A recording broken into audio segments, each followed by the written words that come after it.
should probably sign out of Skype, actually, if I'm in there, right? What? I should probably sign out of Skype if I'm in there. Whoops. That's not, well, you know what? I deleted the regular intro off of here. It's not on here anymore. Huh. That's a shame. Why is there black tape on the table? I was bored. That's kind of what I thought. Yeah. So I guess we'll just jump right into it. Welcome to the show, guys. This is it. We're live. Oh, you're doing it? Well, I don't have the jingle I wanted. I guess I could use this one just in a shout out to Gitmo. Sure. Conspiracies and high paranoia. Here comes another show for ya. They're the kings of Grimerica. They're the kings of Grimerica. Everybody listen to Darren and Graham.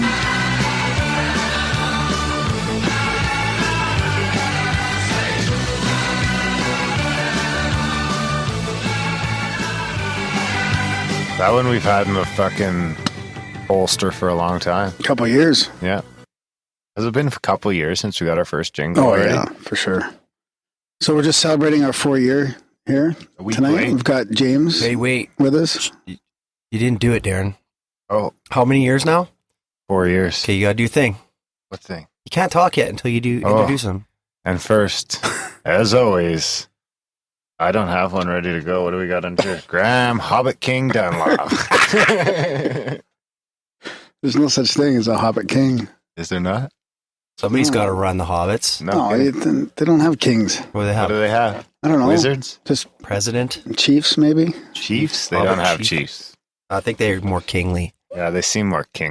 No, they don't. I think Lords, that's all they have everybody else. lords. The dwarves and the elves and all that have kings. I don't think the Hobbits hobbits just run do. fucking. They're like a autonomous community. Like they're Hey, Siri. You've got a lot of Who fucking is the leader respect of for the fucking hobbits? hobbits. Bilbo Baggins. they're like libertarians. They just run their own shit. Graham Dunlop's the Who? new leader of the hobbits. Graham's the hobbit Who king. was it? Graham Dunlap. What was I calling him yesterday in the chat? Graham fucking. Never mind. Fuck. Enough about me. Enough of. It's always about you, eh? So how you been, buddy? Welcome to year 4.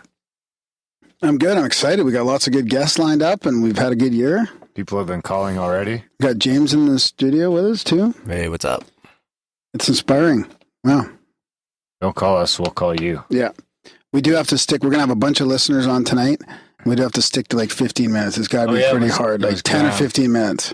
I was going to use Graham International Sex Symbol Dunlop Oh, thanks. because of the art for the episode. Have you seen the art for the What episode? a beefcake. Did you see that? Yeah. You're total beefcake, Thanks, Graham. Nap. Yeah.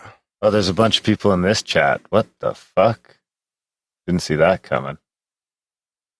Ah, well, at least we know people are listening. For the 5 or 6 ladies out there in Grimerica land, Grambo is certainly a beefcake. Oh, come on, Yeah. James. He's the local stud. We'll have to post some pictures of his calves. The Hobbit stud. From Hobbit to stud. I In 10 minutes? I In think 10 there's seconds? a picture of his calves floating around already. Yeah, he'd definitely be a hobbit gigolo. I got to be careful now. The pictures are getting out there. Calf pics. No, the fucking Mars 1 pic that you're It looking turned for. out, so Graham's accusing me. So so anyone who's looking for Graham's Mars 1 pic, if you just search Grimerica into your Google Images search, it's going to pop up. And in the first couple rows of pictures, There's the Grambo. password's Rambling Graham. Graham. If you type Grimerica into your Google image search, you're going to find the elusive Graham's Mars 1 I don't think you should say application that. pic. I don't think we should talk about this. Just add a link in the show notes.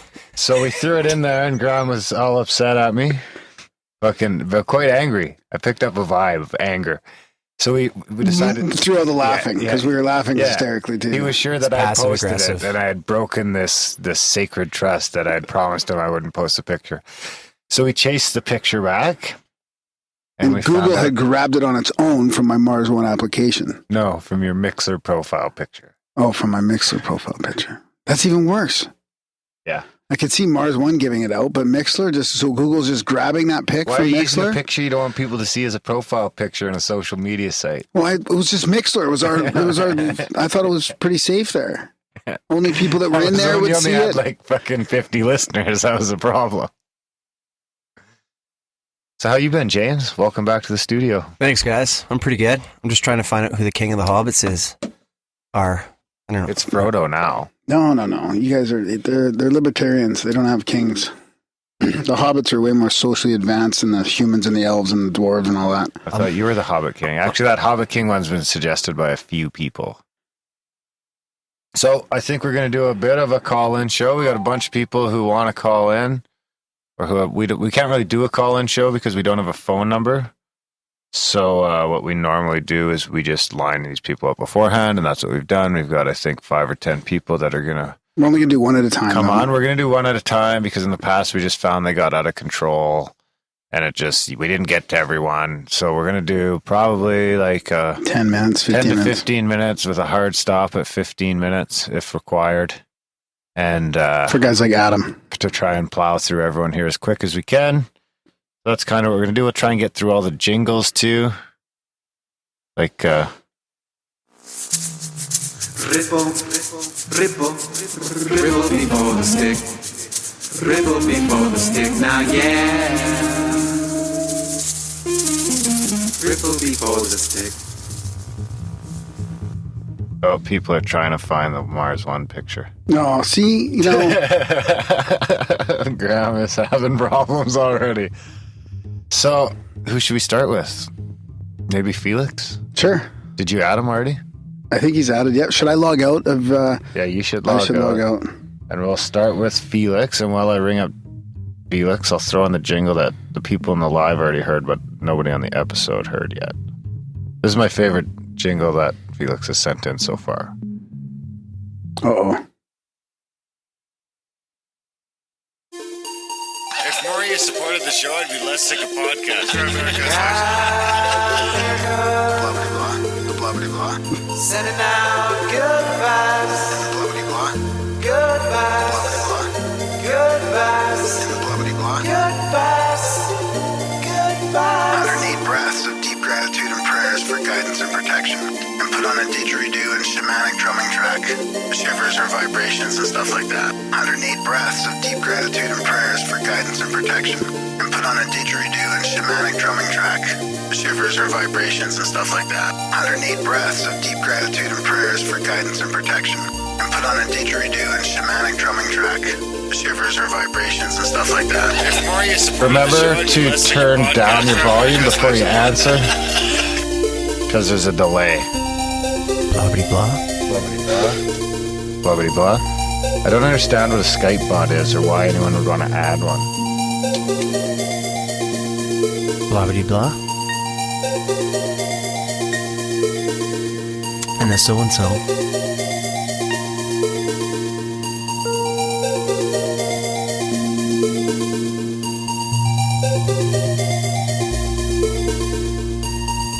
Look at the fucking webcam glitching out.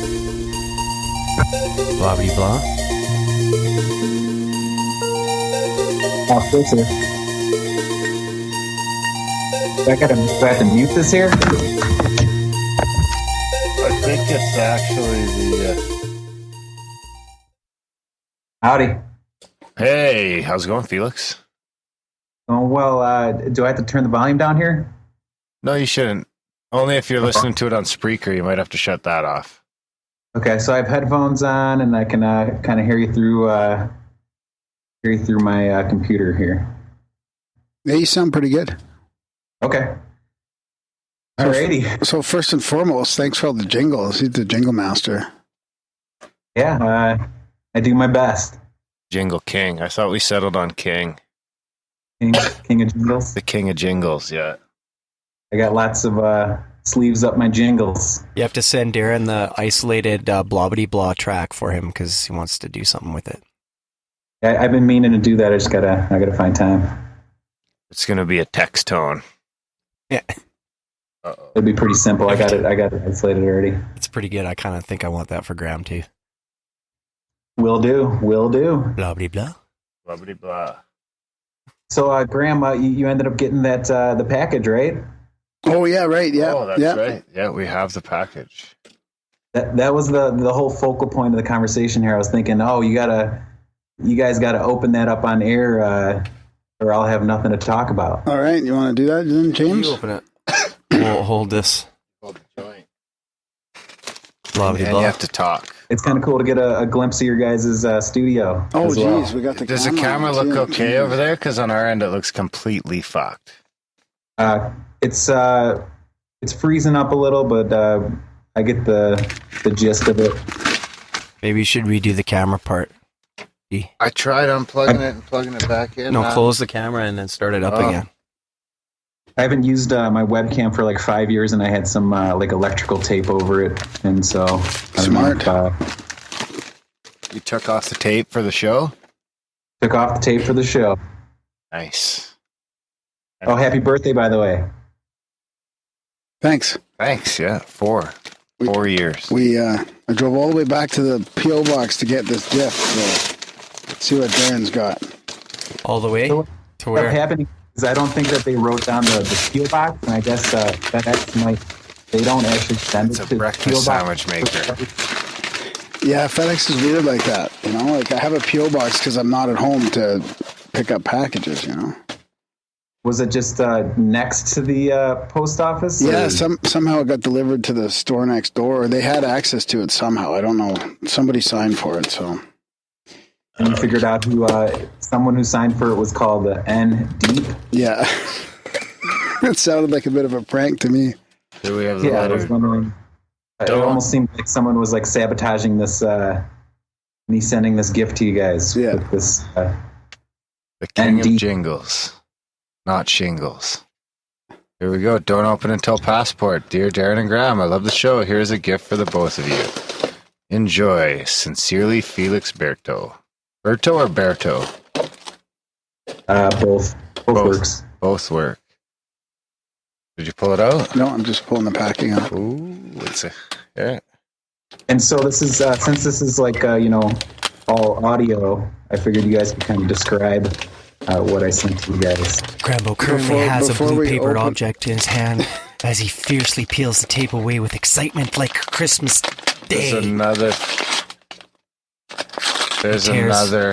Oh no, it's a mind. Is it Don't a know. mind game? What does that say? It says "Do not open until passport" episode, which is now. He's holding a weird box. I've got a gift wrapped, nice blue How do you stripe. describe that? Save Sasquatch. Oh, it, nice. It has 3 lines on it. It's a thingamajiggy. What are you supposed to do? Mine says You "Take guys the know? shot." You guys know what those are at all? I think it's a. No. Is it a Jack in the Box? It's they like mass produce these things. They're called like fidget cubes. So I made one out yes, of I just read about these. Oh, nice. Oh, They're this like is, all craze. They're like all the craze with like school kids these days. They also have these things called like fidget spinners, and it's just for kids that are really like antsy and anxious. It's for adults too, apparently. I seen a kid with his finger stuck in a fidget spinner on Facebook. It's Yeah, all they're- swollen. His finger? Mine says They're "Take the taking shot." taking the world by storm. So what is it? Seriously, like fidgeting, like to keep your mind off stuff? Like it really helps, like therapeutically? It's like nervous energy, and they say that it's for like kids with ADHD, and that it takes their nervous energy away and like makes them keeps them from just nervous energy kind of thing. And what I was thinking is that Darren can use it when you're doing the UFO quotes instead of just Instead of being on his That's right. phone. I'm That's gonna great. I'm gonna be playing with this thing constantly. Absolutely. And what happened is, Darren, yours was kind of my first prototype, so it's kind of defective. Like What? 2 of the things don't spin too well, but Graham's works. No, his is Swim. pretty good. His is good. You made these? Made them, yeah. Cool. And those 3 little lines, it's magnetic. Yeah, I was picking shit up with Graham. And then you got I can pick Darren. up. What do you got on yours? I have a compass Compass. Take the shot. and a take the shot.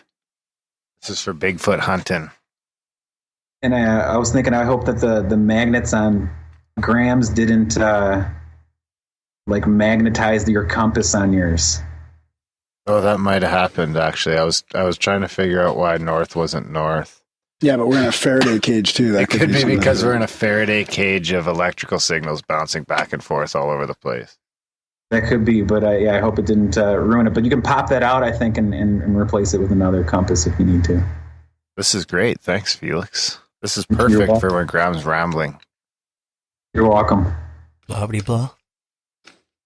So I made a couple extra ones. I made like 2 for my nieces and sent those off to them, and I made one for myself as well. So how do you do it? Because it's in this box, like it's in the wood. So you glue all this wood together around some central thingamajiggy. Yeah, so there's like 5 pieces, and there's like a couple like axles, and then you kind of just inlay them, and it takes a little bit of kind of planning, and and the button I actually like hot glued like a spring to it on the inside, and I saw a guy on YouTube do them, so I just kind of took the idea. It's not like a original, but cool. This is fantastic. I have an 18-hour drive coming up. This will be perfect. You just hit the button while you're driving. Yeah. Beep, beep, beep, beep, beep, beep, beep. When my kids are screaming. Beep, beep, beep, beep, beep, beep, beep. I had a couple of topics I wanted to talk about. Okay, let's go for it. Absolutely, yeah. I had a synchro today that I already kind of know the rating for it. Ooh, excuse to play a jingle. Do you have a favorite synchro jingle? I think the Ramblin' Graham one's pretty good. Damn right. I'm a rambling Graham with synchronicities all over the web. And Darren is skeptical about everyone and don't believe it yet.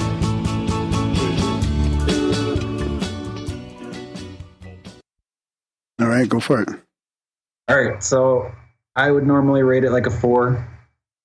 And then since it has to do with the show, I'm guessing it's going to be a 4.42. So I'm prefacing with that. The king of jingles gets preferential synchro treatment. All right, well. Pay to play. It's kind of like pay to play. It's Grimerica's version of pay to play. We're the Clintons. Bribery. So I was making breakfast this morning, eating some eggs. So I eat eggs every day. So that's kind of a factor that I factored in for the 4.0. I eat eggs every day, right? And I was listening to one of your guys' shows, and Alex Zakaris was like one of the guests you were talking to. And he had mentioned something about some paradigm, breaking or something or other, and that it was going to fall down like Humpty Dumpty. And then I look over at my egg carton, and the brand of the egg carton was Humpty Dumpty. And so I said, "Oh, synchro, perfect timing for the show." That's like since I eat 2 of those. I eat eggs every day, I figured that you guys would give it a low rating. That's pretty much it. Is it always Humpty Dumpty eggs, or? It's something different. Well, every once in a while. James, James has a dairy synchro to go along with this one. That just happened like the other day, right? Are eggs considered dairy? Yeah, I believe so. Why, yeah, go ahead. Why the fuck would an egg be considered dairy? This is from a farm. Talk to the doctors. Doctors didn't understand. They just put all the animals together. Okay, go ahead, James. There's no chance that an egg is considered dairy. That's true, because then bacon can be considered dairy. Like, what's the difference? Sheepdog? I think it's meat and dairy is the category. But eggs aren't meat. Yeah, they're protein. But that's not meat. Actually, I think technically an egg is a chicken's period. If you want to get real technical. I don't know where I read that, but I just read it recently that there's a jingle there somewhere now. When you say when you call an egg an unfertilized baby, this scientist is like, no, it's closer to their cycle. They're shooting blanks. That's just their fucking their period. The protein period. Period excretion. What was your guest's name there talking about the farming stuff? That's Joel Salatin. Okay, so he was talking about how he just found out that there was a law that... so first of all, I'm driving back from skydiving on Sunday. I'm just driving along. It's like an hour and a half drive, and I'm listening to your last ep, and he said he just found out that there was a law banning the shipment of whole milk on public roads. In Alberta. Raw milk. Of raw milk, sorry, whatever. Whole milk. Isn't that kind of the same? In Alberta, it's illegal, yeah. But anyway... But anyway, he Pretty says different. that. He says it's found out that it is illegal or whatever. I look up and I'm driving right past a milk truck. That was pretty cool. Like, because you don't see a lot of milk trucks out on the No, road. a big milk tray that had milk, like a big thing on it. Yeah, You I took a picture of it. Yeah, right when I was passing that milk truck. What did I he give said you? that 642. That's Well, you I give gotta- that all the time though. I'll That's like give your Felix- standard. I need to see Felix is 6'4" as well. I think we should Okay. get a 7 at least. That's All right, pretty I'll good. give See, I'll give him a 6.92 just so he beats James. 6.9. I think Felix's was going to be, this is what I was picturing. That Oh, he boy. says it's Humpty Dumpty having a fall, and he looks over and 2 eggs fall off, Okay. from the Humpty Dumpty box and crack on the floor. Yeah, but mine deserves a higher score because you have to synchronize all of the things that had to happen for that. The guy had to get into his truck. He had to start it. He had to go to the right speed. I had to be leaving the drop zone at the right time to get like right beside that I'm milk not truck changing your score. when he We're not doing the talks. fucking fortune cookie thing over again. It's a 6.42. I thought I bribed you enough already here. Come on. You're getting there. I got my Stupid. I got my next topic I wrote down. Okay. Perfect. All-time favorite guest, I'd have to say, I was thinking was Grant Cameron. Nice. And most recent episode of the third into the fourth year, that Alan Green guy was really, really interesting. Shakespeare Code guy. Ooh, Alan Green was a gem. We just kind of he had, fell into him, the and he was a backstory. mind blower. Backstory with the monkeys. He was like the James Bond guy, right? And he ended up having like a heist Oh, at some museum or something where he planned to have, what was it? He planned to turn the lights down low so they could do some like sonar or something under the building. Yeah, or he was something. he was doing radar on the mantle to see if there was a stuff hidden in the mantle, and he did it like he was all covered with the lights out, and they had the whole thing going on when they were playing music. Yeah, We had a couple people volunteer to go bust the mantle open. That was that was probably one of the more recent good ones that you guys had. Have we still only had Grant Cameron on once? no, twice. Twice now? Yeah. That's good. Yeah, he's just an interesting guy, Grant Cameron and Alan Green. And I did listen to that Alan Green song from the 80s, and that was pretty cool to hear. The cool thing about Alan Green was that someone emailed us. We had no idea who this guy was, and someone just emailed, so you got to have this guy on. So we're just like, okay, boom, have him on, and then you just sit there for like 2.5 hours with your jaw on the fucking table. So, who would you want us to have on, Felix, if you had your choice? I'd have to think about that one. Maybe I can get back to you guys in the chat or something. Okay, The Jets, in the chats. Jets. Chabbity chat. Yeah, putting me on the spot is kind of tough. How'd you I find the don't- show? Definitely through Graylian Report.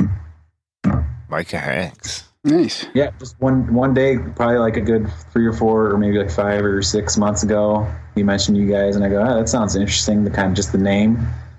And then I just started listening to you guys, and just kind of right off the bat, I was like, these guys are pretty cool, and liked what you guys are doing, and now I make jingles for you guys. Right I was on. actually arguing with Micah the other day. What about? Oh, I argue. Whenever I listen to Middle Theory, I end up arguing. Really? I'll just start texting him. Really? I'm just like, you fucker. You fucking call me. I think he does a lot of it on purpose. He just plays a character. But I think Michael leans pretty left. Yeah. But he's fun to argue with because we have a good enough rapport. We can just sit there and text back and forth and hash it out. Well, we got about a minute left. Felix, you got anything else? Yeah, I just hope you guys enjoy your gift. Maybe Graham, you can put it, post it on Instagram so people can kind of see my my handiwork. For sure. That's what I was planning. Yeah. I'm gonna tweet it. And I'm glad it didn't get lost. Happy birthday, and love the show. Right on. Thanks, Felix. Thanks, Felix. Look forward to And the I do- next jingle. Yeah, and I do have a couple of sleeves up my jingle. Nice. Perfect. That's my catchphrase. I like it. Trademarked. Consider it trademarked. All right, let me say it one last time before I go. I got a couple of sleeves up my jingle. Perfect. It's a ringtone. Now you have it to cut out of the show to use in the That's right. next jingle. Thanks, buddy. All right, guys. Okay, Yeah. Felix. Ciao for now. Thanks for having me on. Who's next? I thought you said you added everyone. I did, except for one guy, Which guy? Bob. Who's Bob? Sideshow Bob? Oh, so they're just in order? Who wants Well, to be next? Well, just Fire away, buds. Who's next? Team D goes first, and then Team D? Team G. I'm going to call Liberal Mike. Hope that works.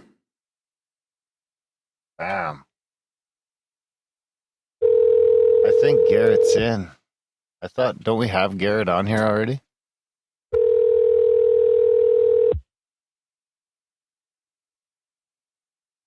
Hey guys, How's it going, Mike? going good. How about for you guys? Good. Welcome to the show. Thanks for having me. No problem. What do you want to talk about? Well, I don't know. He's not even sure he wants to be here. We got some let's see. backup questions if you're at a loss. I mean, I can really talk about any direction you guys kind of want to take it. How I found the show. Oh, yeah, that's a good one to start with. If you go with that. Favorite guest, anything that really works, ultimately. Let's go with how you found the show. All right. I'm going to give you the Cliff Notes version, ultimately, though. It's a pretty long story. Started out, ultimately, by a coworker recommending a book. He kind of led me to, or that book led me to What the Bleep Do We Know? Then I started reading the book by, absolutely. Started reading the book by Joe Dispenza. And just coincidentally, I was in Chicago, and this Uber driver started talking about this stuff. Recommended something like 6 or 7 different books. One of them was Graham Hancock. Started listening to some of his podcasts. Led me to Randall Carlson, and then obviously that's how I found you guys. Wow, that's awesome. Yeah, I remember that email. You must have sent that in an email. I read part of it on the show once.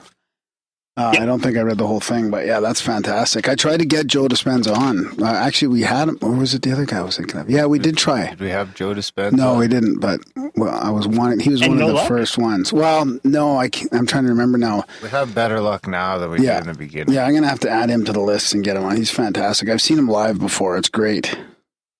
Oh, you actually got to see him, huh? Yeah. I think it was I can't remember if it was in Calgary or Vancouver, but yeah, he was just fantastic. He's just one of these guys that, it's kind of one of those things where science really sort of meets spirituality, I feel like. Absolutely. I'll actually plan to see him in October, I think, up in the Boston area. How long have you been listening? It's got to be going on a year and a half, 2 years now. That's part of the old guard for sure. Part of the old guard. Who is your favorite guest? Have you heard all the episodes? What's that? Have you heard all the shows? No, I'm slowly working through the back catalog. So I probably go back, about a year and a half, and then everything else I'm just slowly listening to on some work road trips ultimately. But I listened to one of the older episodes. I think Frank Joseph. It's a very good chat, actually. I'm thinking about buying one of his books at this point. Was that? I think we actually touched on aquatic apes a little bit in that one. Yep, exactly. And obviously, I've heard you guys talk about it in some later episodes too, so it's kind of fun to hear. Yeah, where it started ultimately. I sent Grav another article the other day about how whales evolved from land animals, but he just refuses to believe it. I don't what get do they it. think? What type of animal? What does it come from? Do they go that specific? Or? I don't think we evolved from species to species. I think we evolved traits as one species, but it doesn't. We're gonna have somebody on. Well, that's right. You slowly and eventually you fucking evolve enough traits that you become a new species. No, that's not. You don't just answer it like that. No. What do you mean? Because we've got a guy coming on from macroevolution, and he'll explain. A guy you picked. Yeah. You handpicked for your fucking little, I don't know what it is, crusade against fucking What exactly is macro evolution? It's about us evolving like fast, and then we devolve, or we actually like go extinct, but we don't evolve into different species, right? And we do go evolve. No, this is what it'll explain it. It's kind of like the human hybrid theory as well. It's not like it doesn't have anything to do with ETs. It's just another person doing great research on evolution. It's just like Signature in the Cell, like trying to get Stephen Meyer on that talks about that as well, right? Have you asked him about dolphins? You gotta get him on at some point, yeah. Yeah, you've heard of him? Yeah, I think I actually sent you guys the recommendation of that one. That's probably where, yeah. So I've been on that. Connor, we should ask Connor what he thinks about wolves and dolphins. Yeah, we should. Yeah. Where's your jingle, Graham, that I sent you? Oh, I can't. You've got it. I can't get it off. Why are you whispering? Why are you whispering? I can't. He's not supposed to know I made that. Because it's in my. It's the only way I can get it is in my text thread from James. Because I tried to save it to my phone, and I can't get it anywhere. I thought I emailed it to you. No, you didn't. We have to play it anyway. Okay. Hey, so speaking of what the bleep, did you listen to our Stuart Hamerov episode then? Yes, I believe I did. That definitely rings a bell. That was like 220, I think, wasn't it? Or 219 or somewhere. Not too long ago. Yeah, then I definitely listened to it. Yeah. What the bleep do we know is actually, I watched that shit before when I was still drinking, didn't care about, I wasn't into any of this. I don't know if podcasts would have existed at that time. I guess they might have. No, but I don't think so. How long did I that didn't for? know. I don't know. Hey Siri, when did What the Bleep Do We Know come out? Bleep Do We Know was released the 23rd of April, 2004. Wow. I didn't hear what it said. It's not too fucking often that he gets it right. It was April 23rd, 2004. Wow, I didn't realize it was that for that long. So that was before podcast. Anyway, I watched that, I think that was back, I rented that shit from Blockbuster, I think. Yeah. It was back in those days. I saw it in the just theater. like, oh, what's this? So I grabbed it, and I remember we watched it, and we were just like, holy fuck. And I remember we watched it like twice, and a lot of it kind of sticks with you, but there was really it didn't fucking hit me hard enough to really, because back in those days, if you really wanted to start climbing into rabbit holes, you had to really want it. You know what I mean? It wasn't as easy as it is nowadays. It wasn't as readily available. Search engines I guess search engines were pretty readily available then, but there wasn't really a lot of YouTube stuff and things like that, I don't think. At least not that I was finding. I saw it in the theater. The best way I always found to do it is you find one author, and that author leaves for like 10 more, and it just starts morphing from there. But then it was kind of tough because there weren't as many people ultimately writing about it. It wasn't getting out there as much, and certainly not like it is right now. Yeah. Yeah, who's the other guy? And there's a couple of them now, right? There's like 4 of them.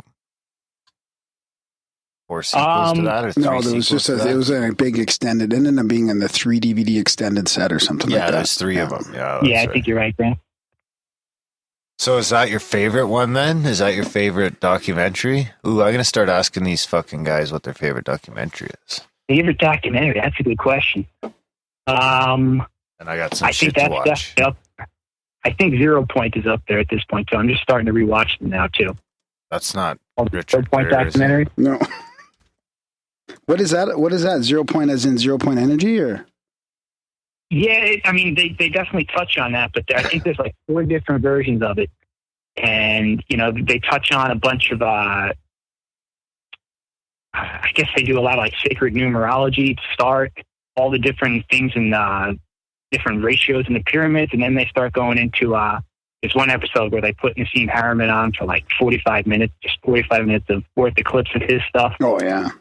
Work through some of his formulas. It's pretty powerful stuff, I got to say. They do a good job kind of splicing it all together from a bunch of different locations. That sounds great. I'm going to check that out because anytime you can get Nassim's work summarized in like 45 minutes, it's fantastic. Well, yeah, they take different clips of him talking. And yeah. He's doing some incredible stuff openly. Did you ever get to see him, Graham? Or Yeah, I went, and he was supposed to be. So he was at an event with Marty Leeds and actually both of our other guests were with him at this event. Marty Leeds and one of the Crop Circle ladies. All right. Geez, I'm going to feel terrible not remembering which one it was, but they were supposed to do like a round table at the end, but Nassim just didn't get off stage. Like he just talked for like 3 hours, 4 hours. It was crazy. Like he just kept going and going. Yeah, and he's got a pretty good sense of humor about everything too, right? Like the way he sort of trashes the scientific, dogma. Yeah, it was which great. is all the more powerful that he can still get and reach these guys too, because he is making fun of them, but at the same time they can't ignore it. Ultimately, at this point, a lot of these guys have to ultimately look at what he's saying and go, "Yeah, it makes a lot of sense." Yeah, One of the few people who have made that jump. Ultimately, it seems like.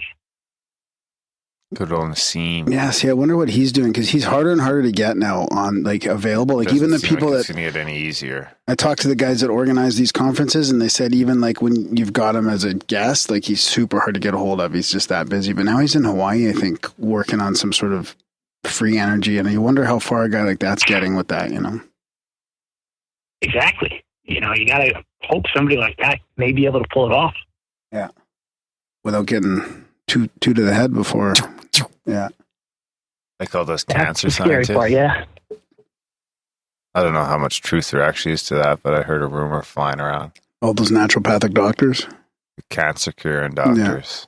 Yeah. I've been trying to get Buddy from Natural News on. What's his name? Mike something or other. The Natural News guy. Yeah, that'd be a good idea. Yeah, he's tough. He's elusive. Yeah. One of those elusive fuckers. Maybe it's because I call them fuckers. You might not like the swearing. That's right. I definitely think that's happened a few times, but that's okay. I can't stop now. You can't teach an old dog new tricks. I think Darren scared Emily Lakdawala with his mouth. What makes you say that? She knew I was on to her bullshit. Because she's more of a mainstream scientist, and Darren's potty mouth got her a little. Oh, Garett was a little looking for the shocked episode. a couple times. That was one of the episodes that you told me to cool it with the F-bombs, buddy. I was like, I think that's happened like 6 times. There's some character to some sentences. I got to give you that. Sometimes it gets a little carried away. I catch Occasionally myself. could, but So what about like binary star stuff? Oh yeah, I think I still think we're gonna end up being a binary star system. I mean, there's some pretty good evidence for it. They just found that other shit out past Pluto, right? There's something out there. Yeah, out they past found like the evidence for it. They said it's past the Kuiper belt. Yeah, something like it. It actually fits the proposed orbital time perfectly with like the Great Year. Really? It's something like it's supposed to orbit around the sun at like every 24,000 years or something like that. So it's well within the time frame of what it would be. That would be precession then, right? Because precession could easily be described. My understanding of precession is that it could easily be described by orbiting something. It almost has to be, because if you look at the Earth isn't literally wobbling. They don't precess. No, yeah, but is that what Mike? Is that you that emailed at me about Sirius then? Emailed it? Yeah. Yeah.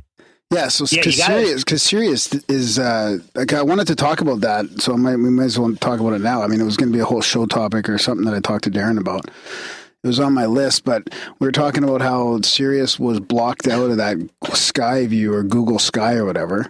Too bright. And I'm so glad you guys pointed that out. I didn't know that until you guys mentioned it. That was crazy. And then what did you email me then? So there's a group, the Sirius Research Group, that is trying to prove ultimately that Sirius does not precess with the rest of the stars. Right. And then there's a guy, Walter Cruttendon, that wrote a whole book on it. Right. Pretty much all the evidence how it does not make sense for precession to be the wobbling of the Earth. Right. And it makes much more sense for it to be like motion through space ultimately. So would that mean it would be stuck with Sirius as its binary twin then? That's what he's saying. That's definitely one of the possibilities. That or like this star that's all, or the planet that's off and past the Kuiper belt, like Darren was mentioning, or something like that. That one of those things is in orbit with the sun, and that it's just the sun moving through space, dragging everything along with it, that's causing everything to precess. Yeah, that's what I think's going on. And it made a lot of sense. I think that'll flip in our lifetime right before we go crashing into a bunch more rocks and forget. Right, that's the problem. That's the problem. This time they'll find the Grimerica show, though. Find Randall. But yeah, this is the difference now. We have the Grimerica show, so it's teaching people, and hopefully we can save ourselves before that.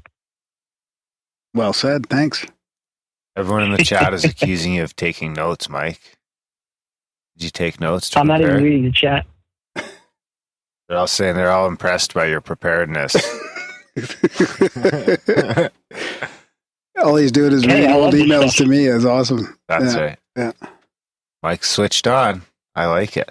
What else? I thought I had another question I was going to ask you, but now it seems. What's your favorite jingle?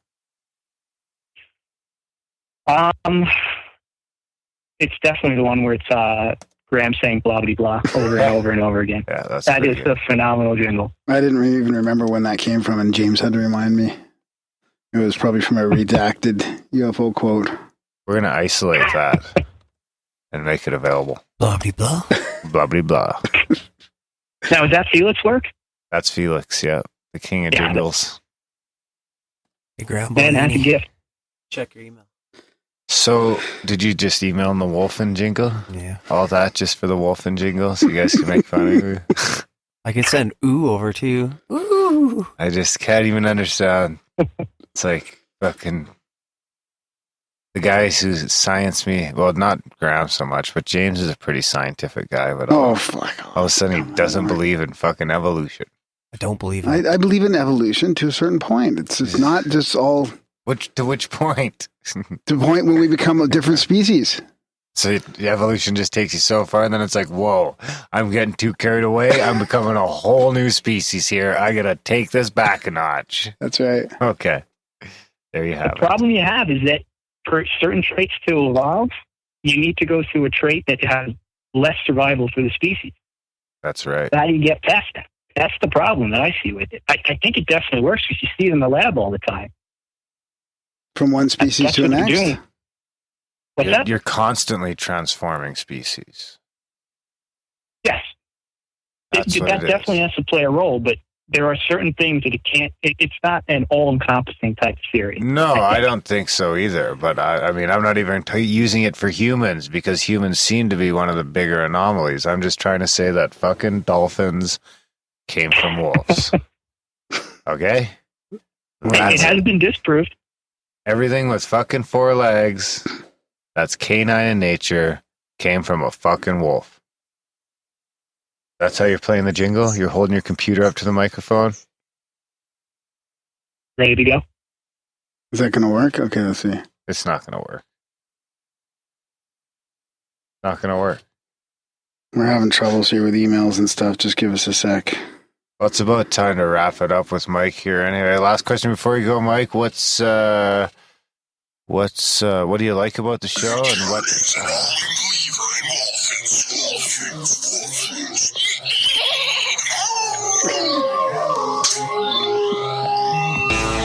Graham is an all-in believer in chemtrails. What's before you go, Mike? What do you like about the show, and what would you like to change about the show?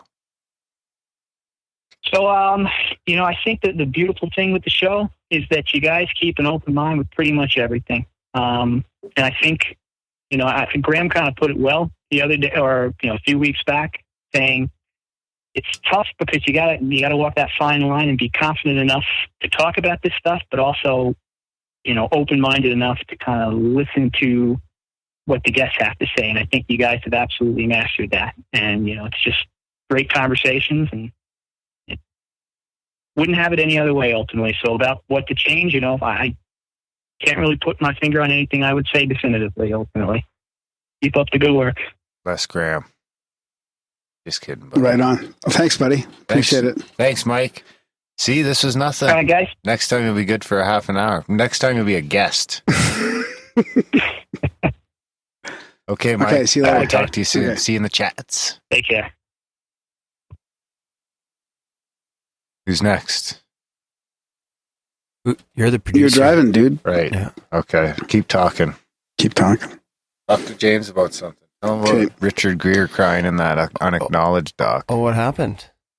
Oh, he's just you should see. They keep cutting, and he's trying to tell his story about how he can't get his disclosure across, and he just keeps bursting into tears.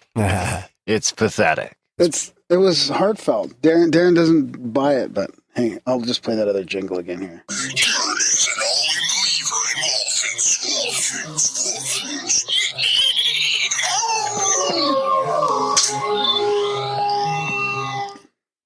in Yeah. James, email me that other funny jingle that we should play when we're doing that, when this happens tonight here. Which one's that? The rock and roll jingle about the fucking Graham what's having problems with his email, and you ad-libbed that whole song, remember? Oh, I'll have that here. Yeah. So just email it to me again and I'll play it. This one's going to be good because this one's going to be a surprise.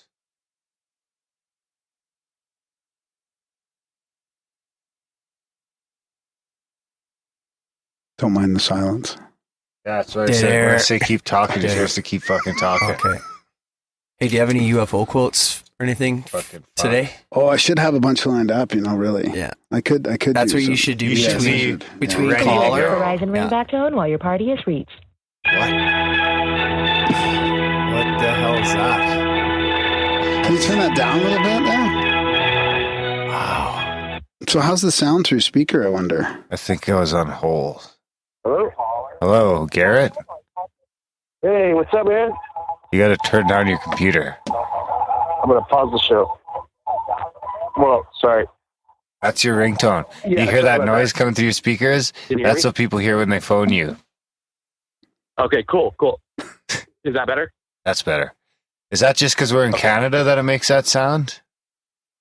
I don't know. Or is that your ringtone? I couldn't get the thing to shut off my computer, so I had to fling my laptop across the room. Oh, nice. No, I mean your phone. When we dialed your phone number, it played some like Mozart. Oh, isn't that terrible? I've had that since I got this phone, and I can't figure out how to change it. I'm like illiterate when it comes to electronics. Yeah, it was pretty terrible. Yeah. Everyone says that. I remember there was a phase here where people had that kind of shit, and you'd phone their phone, but they'd be able to pick the phone, and you'd call your buddy, and like Pantera would start playing, and even that got old pretty quick. Right. Yeah. I just don't know. I've never actually bothered to. I always tell everybody I don't know how. I've never really bothered to actually go through the effort to change it. I'd be okay if Graham's ringtone was Ramblin' Graham when I called him. I know. Yeah, I've tried to put some of your guys' jingles on my ringtone when my phone rings, or I guess it's a ringtone still, and I can't ever figure out how to do it. I'll make all those jingles into ringtones for you one day. Just send them over to me, Darren, and then with little install instructions, so they work on mobiles. Okay, good. Oh, yeah, that'd be good. How can we just put them in the store in the thing for fucking free? I don't think you can do anything for free in the Apple Store. I can put them on our new server, and you just add links in the show notes, and they can download it. Okay, that's a good idea. That's a new thing we can add to the show notes. Grimerica servers.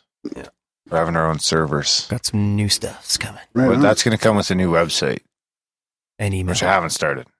Really? I thought you guys were going to start on the holidays. Oh, okay, sure. What? On the holidays, you're going to work on Grimerica? Yeah, that's what I do. No pay. So how's it going, Garett? How'd you find the show, and how long have you been listening? I found the show on Spotify. Well, actually, I think I found the show. I was listening to like some of the more mainstream mythology podcasts and stuff, and I wanted to go a little bit deeper.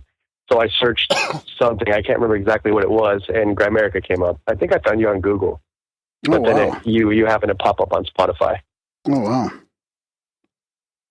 I wonder what you were searching. Sorry, what was that? I wonder what you were searching. I think like metaphysical podcast or something. Oh yeah. Cool. And yeah, I hear the other guys, like, I hadn't even ever listened to Joe Rogan or anything before you guys. So now I've listened to the Higher Chats and Joe Rogan, and a lot of the other ones. I've still never listened to Gralien Report. Well, we're very rarely first in that sequence of events. Well, you guys were my first. You definitely introduced me to quite a few new things. Perfect. Well, thanks a bunch for the didgeridoos. Oh yeah, no problem. I'm about to send a couple more out to a few of the other guys. From the chats? All the other podcasters. Yeah. The chats. I'm going to shoot one to Adam. A big fucking hit. Say that again? The chats have turned into quite the hit. Oh yeah, it's a blast. I know my partner hates it. He wants to throw my phone away because I don't get much done at work. We maxed out the chats. We're trying a couple new chats, actually. Graham will have the links in the show notes, right? Okay. There's Discord and there's Slack.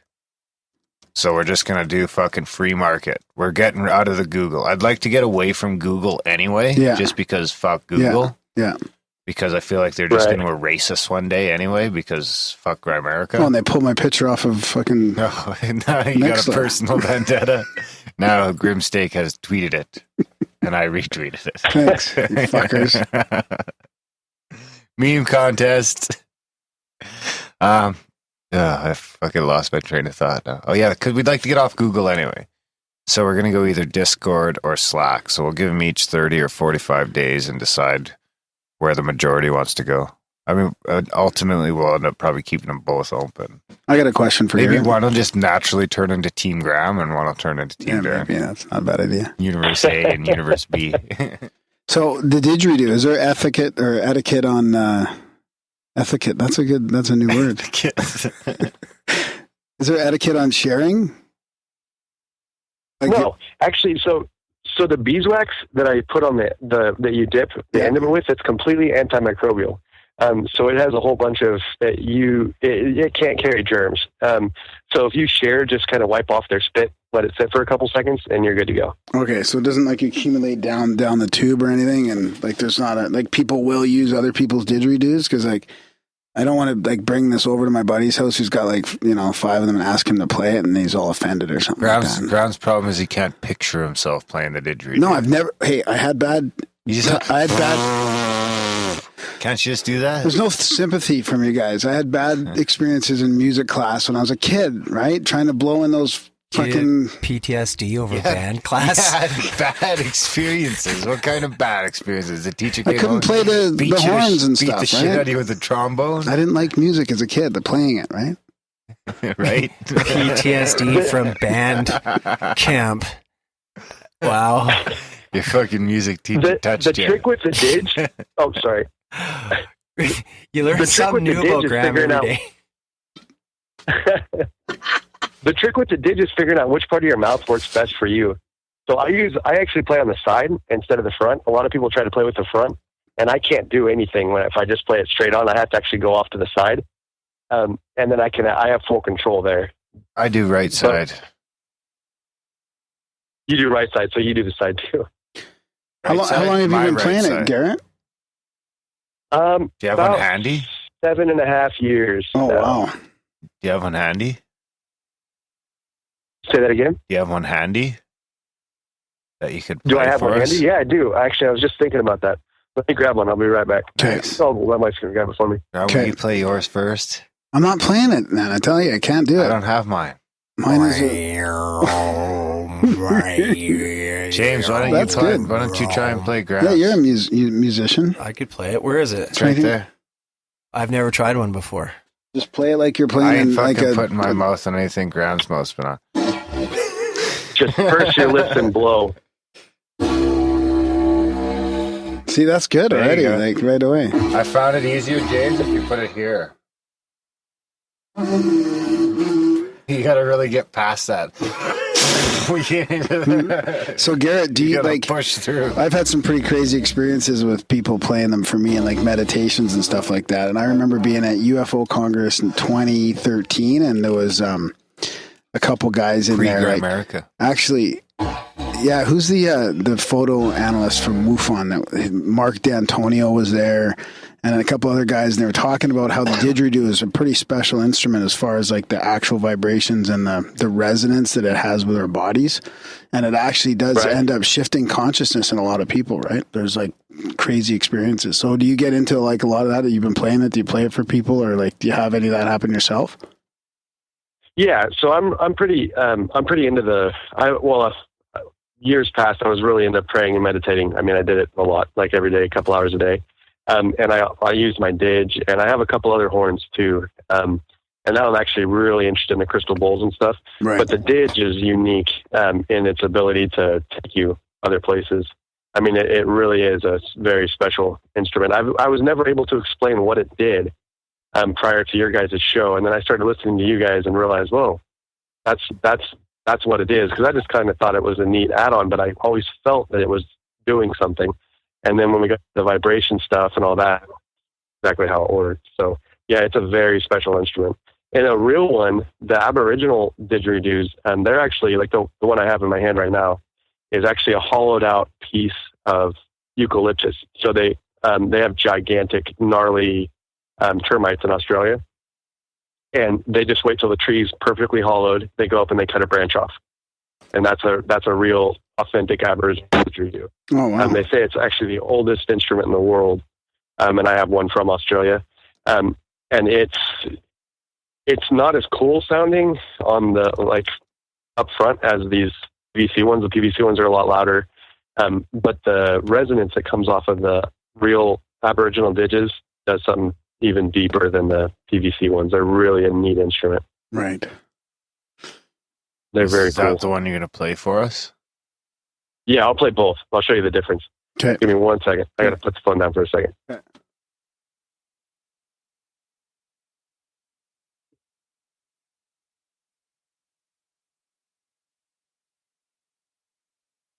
Keep talking. I'm rambling. It's okay with a little bit of silence there.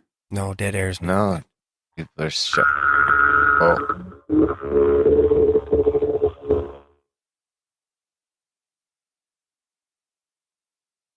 pretty good.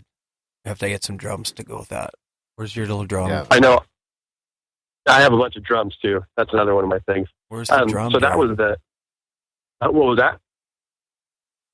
Darren has a drum in here sometimes. No, there's no drum in here right now, though. I thought drums are cool too. Man. We're gonna jam. Okay, so which one was that? Was that the old one or the newer type? That was the original. So that's the original, authentic Aboriginal dig. Okay. And this other one is actually the first PVC one this is the one my buddy gave me 7.5 years ago. Okay. This is my first. All right. 1 second.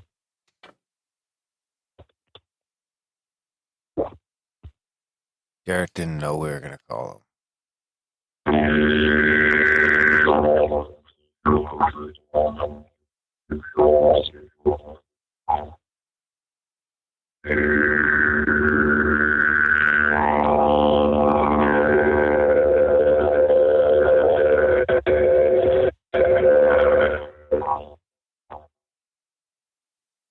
Sounds like the Cylons from Battlestar. Hey, that one does have a bit of an eerie sound. Totally robot. Yeah, it's cool. Yeah, the PVC ones really do have a really neat sound, and they're really easy to play. They're quite a bit easier to play than the other ones. And by the way, I kind of did a sample there on both of those, so I did a little bit of each style. I did never try to actually, do the full trance-inducing. Oh, stuff. yeah. So are you blowing and sucking? You do. I haven't played enough lately to be real proficient with the circular breathing.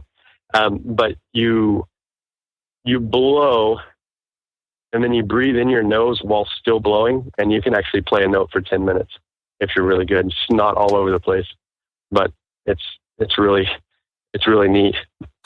So are you doing the different puffs just by like pa pa pa, just different exertion levels then? Yeah. Okay. Yeah. Okay, good to know. You use your entire face, but you use your lips. With your lips, you can change the tone. You can change the pitch. With your tongue, you can change the pitch and tone. And with your cheeks, you can change. And then you can also do, I don't know if you guys could hear on there, but you can go, did you hear the high pitch part? Yeah. Where it kind of went up? Yeah, and then you also that's that, your vocal cord. That like blowing, like the wind blowing sound too that people do. It feels like it's coming out through the side, like on its own. Yeah, I almost always, I play mine almost once a day. I try not to, if like every day I'll grab it. It's like your meditation practice. On it a couple this times. is going to change, Darren. Call us back in a year. Because I'm waiting till Madison really locks down reading to start playing violin again. Because that's something we want to do together. But the starting to read the notes was holding her back. So the dig is, it's good. And I can just grab it real quick and move it. Fucking all the animals freak out. I chase them around the house while I play it. That's good. And I have a natural embouchure. So I don't know how to pronounce that word. Does it scare the animals, really? Yeah, they all hate it. Really? Yeah. Huh. My dogs freak out and bark at me. Maybe that's why we fucking had a didge back in the day. Get these fucking animals out of here. Especially in Australia. You just hang out by your crops and they're just like, nope. Have you guys ever heard of a shofar? What? A shofar? Shofar?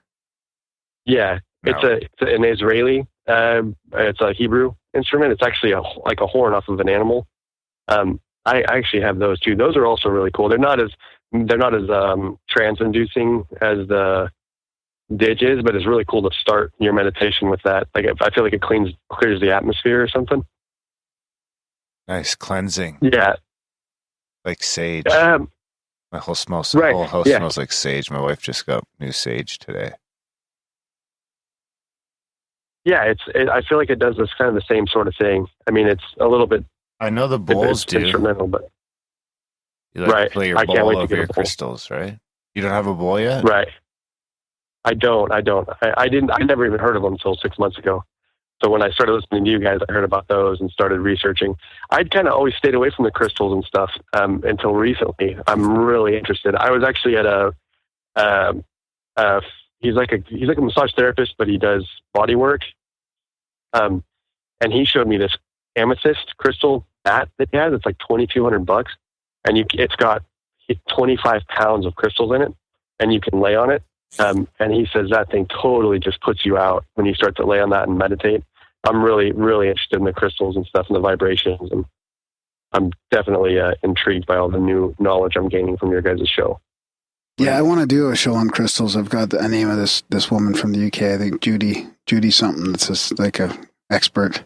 You have a fucking tie wrap fetish. You just can't not leave him sitting there without fucking pulling on He them. loves those, hey? Brings back fond memories, fucking ripping up zip ties. Maybe that's why he's getting in trouble in band camp. Reminds him of his old windowless van back in '94. Scared of his band teacher. Enough about me, you guys. Did we already do the word you find the show? Yeah, I think we did. Yeah, on Spotify. Well, Google Spotify. Google on Spotify. Right. Anything else? We got about a minute left. Anything you want to shout out or ask Graham? You could ask me too. My answers aren't nearly as exciting. Not that I could think of. Not that we could answer in a minute. But it was awesome talking to you guys. Yeah, you maybe too. We'll see you in a couple months. Yeah, that'd be great. You guys, if you come down, it'd be a blast. Yeah, I'll shoot you a text if I'm going to make it down to California, so that I don't have to listen to your terrible ringtone. There you go. There you go. And I've got my buddy on speed dial for you too, Darren. He's waiting for you. Perfect. Cool. Perfect. All right, guys. It was nice talking to you. All right, you too. All right. Take care. All right, bye. Keep talking, Graham. Maybe I'll play a jingle. No, I got a jingle. Oh, is it the Wolfen one? No, again? This is James like ad-libbing jingle. It was really funny. This is from the cabin. Oh, you're not gonna play that. What's the matter, Graham? I just want the email to show up. What's wrong? It's just. What's upsetting you right now? It says Thunderbird now contains conditional. Thunderbird. It's just sitting there. That's Thunderstruck. And I want my fucking email with no internet. Yeah. And I wish that I could just download it. Thunder, but I can't. And now I don't know what to do. Thunder, I yell at James. He's my handler. Hey man, fuck you. Thunder. Did your email ever get fixed? No, we haven't moved it over to the Exchange server. Fucked. We'll move it over to the Exchange server. Thanks for embarrassing me. See what I have to deal with here? Oh yeah, like you haven't embarrassed me a few times.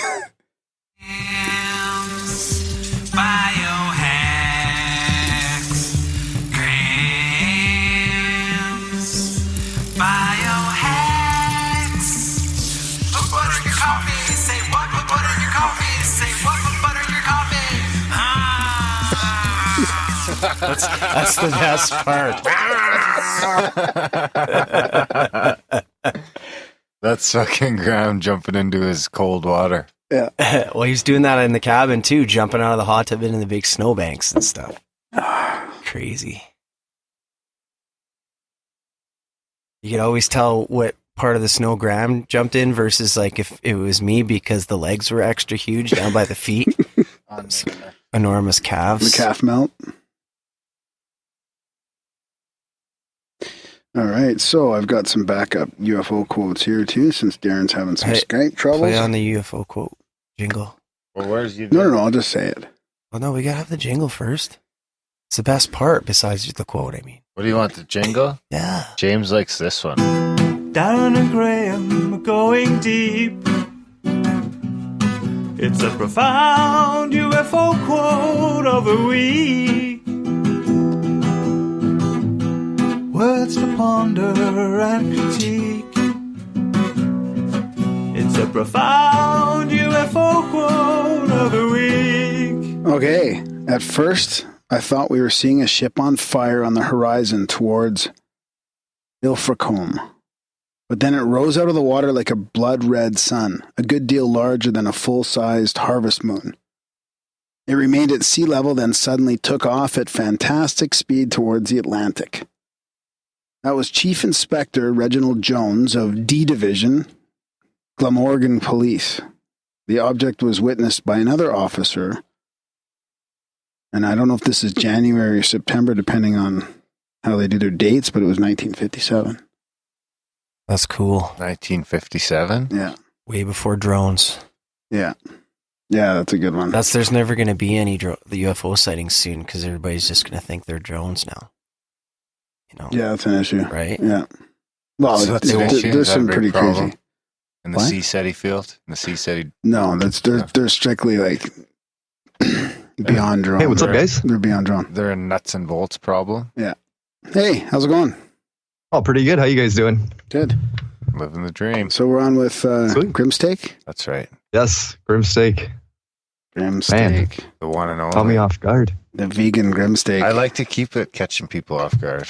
Yeah, that was nice. That was nice. Garett didn't even know he was on the list. Oh man. Hey, all this man, these jingles are great. You know, me and James Cruz are thinking about starting a jingle or a podcast. Oh, right on. Yeah, and Felix actually made us a jingle. Let's see if this goes through. Cruising whiskey. Get in, sit down, buckle up. Cruising whiskey. Get in, sit down, buckle up. Cruising whiskey. Yeah, it just loops over and over. But I like it. Cruising with steak. Get down. Cruising with steak. Get in, sit down, and buckle up. Yeah, I like it. What are you guys going to talk about? I don't know. Just shoot the shit. You know. Yeah. Pretty freeform. Yeah. Well, if you need any help, let us know. Already better with jingles than Graham, though. So. Oh man! So it was taking you guys a while to set up, and I had to get this little soundbite. Hey, this piano's got a computer, eh? I don't know how to work though, eh? You wouldn't know how to work it if it's got a computer. Oh yeah, Mr. Wizard. Let me try it. I'm a genius. Some Bob and Doug. Oh, that's classic. That's good. I've never heard that before. Well, we're trying to book Bob and Doug right now. Oh, dude, I've been tweeting him like every day. I saw Rick Moranis did a retweet today, so I just started spamming him, and I'm getting nothing. Getting nothing. Yeah. I tweeted SCTV. Really? Oh yeah, yeah. They were the ones that tweeted out the show that they're doing. So I don't see why not. They've only got like 1,000 followers. Yeah, there's like nobody. It's nothing but good shit to come on Grimerica. Yeah, I don't see. It seems like a real possibility. That would be cool. Bob and Doug on here in character. For their get in the studio with their toques on and everything. That's going to be tough. That would be epic because then we could get pictures. Yeah. Oh man. So first question for everyone: how'd you find the show and how long you been listening? About this, I feel like I'm ripping off Felix's story, but This is yeah, I heard you market guys. research. So we use a Passport episode for market research.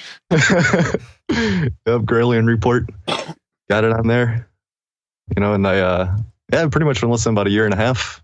And like right when I found you guys, all I was listening to was Graylian. So like this was like a new podcast for me, and I just ripped through like all the episodes in like a month and a half. It was I binged on Grimerica. It was awesome. Ouch. I can only imagine that would be painful. Just all the time, just like that has the best intro. As always.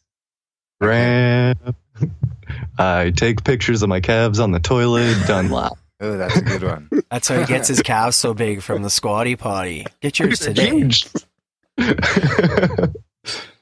His squatty potty's too short. It's all the squats. Where can you find a squatty potty, by the way, Darren? Get it at your local retailer. Not from Kathy Griffin. Well, I'm just trying to generate some more. Oh man, we can't talk about Kathy Griffin tonight. If you email me $50, I'll order one to your house. Oh, I just got mine on Amazon. You can get them at Canadian Tire. Oh, you're gonna get the shill emails again though for squatty potty, dude. I figured if I said Amazon, I'd be safe. But you might as well get it through the squatty potty website. Then it's probably better for them. Always better. So we went through all the shows in a month and a half. Ouch. Yeah, that's crazy. Yeah, that is crazy. That's gonna be 500 hours. I skipped a couple, like the singing bowls stuff. I couldn't get down on the singing bowl one. What was that one? Like what? I don't know. More of the spiritual stuff. Like, yeah. Okay. There was like a little healing fucking streak in 2014. There was that exactly. That was the exact streak. I was kind of like, what the fuck is this? I could feel it. I could feel like the tide. I remembered like trying to pull out of that. Not that there's anything wrong with those episodes, but I felt like we were like there's a whole bunch there. We were doing way too many in a row. Yeah. Yeah, they were definitely Gramp shows. Then you bounce back with Charles Ortel and pissed a bunch of people off. Yeah. That was great. That was definitely the most feedback we've got on an episode. Oh, I'm sure. The most negative feedback, that's for sure. Yeah. Well, technically Randall Carlson, but that's just because Randall's of the are my favorite. Because of the reach, right? That one YouTube video where Randall's got like 40,000 or 50,000 views and like 400 comments. And a bunch of them. As soon as they hear the word Freemason, that's it. Oh, it's a trigger word. It's a trigger word for conspiracy theorists. Triggers. Yeah, that's right. That's a good way to describe it. I've never thought of it like that. Well, did you see that? What was that one YouTube video that they made of like Carl Wood and No Agenda and somebody else like being like these, like calling them like disinformation, like being bullshit conspiracy theorists? I don't know. It was a fucked up YouTube vid. Wow, I've never seen that before. And No Agenda even too. Yeah, that's crazy. That's the thing. Like with somebody like Randall, he pisses both sides off because he's, the conspiracy people are saying he's a shill because he's a Freemason, and then all the other people on the other side are saying he's like anti-science because he's not a scientist, and he's sort of the way I see Randall. If he pisses anybody off, then they're just idiots because everything he says he's brilliant. Like I don't know, like everything he says makes sense. I don't really see. We don't get called disinformation yet. We mostly just get the personal attacks, which I could see. Yeah, well, you guys don't try to like prove a point, though. You guys are just interviewing people. The flat earthers are starting to push back. Oh man, I hate flat Earth. They're getting sick of our round Earth bullshit.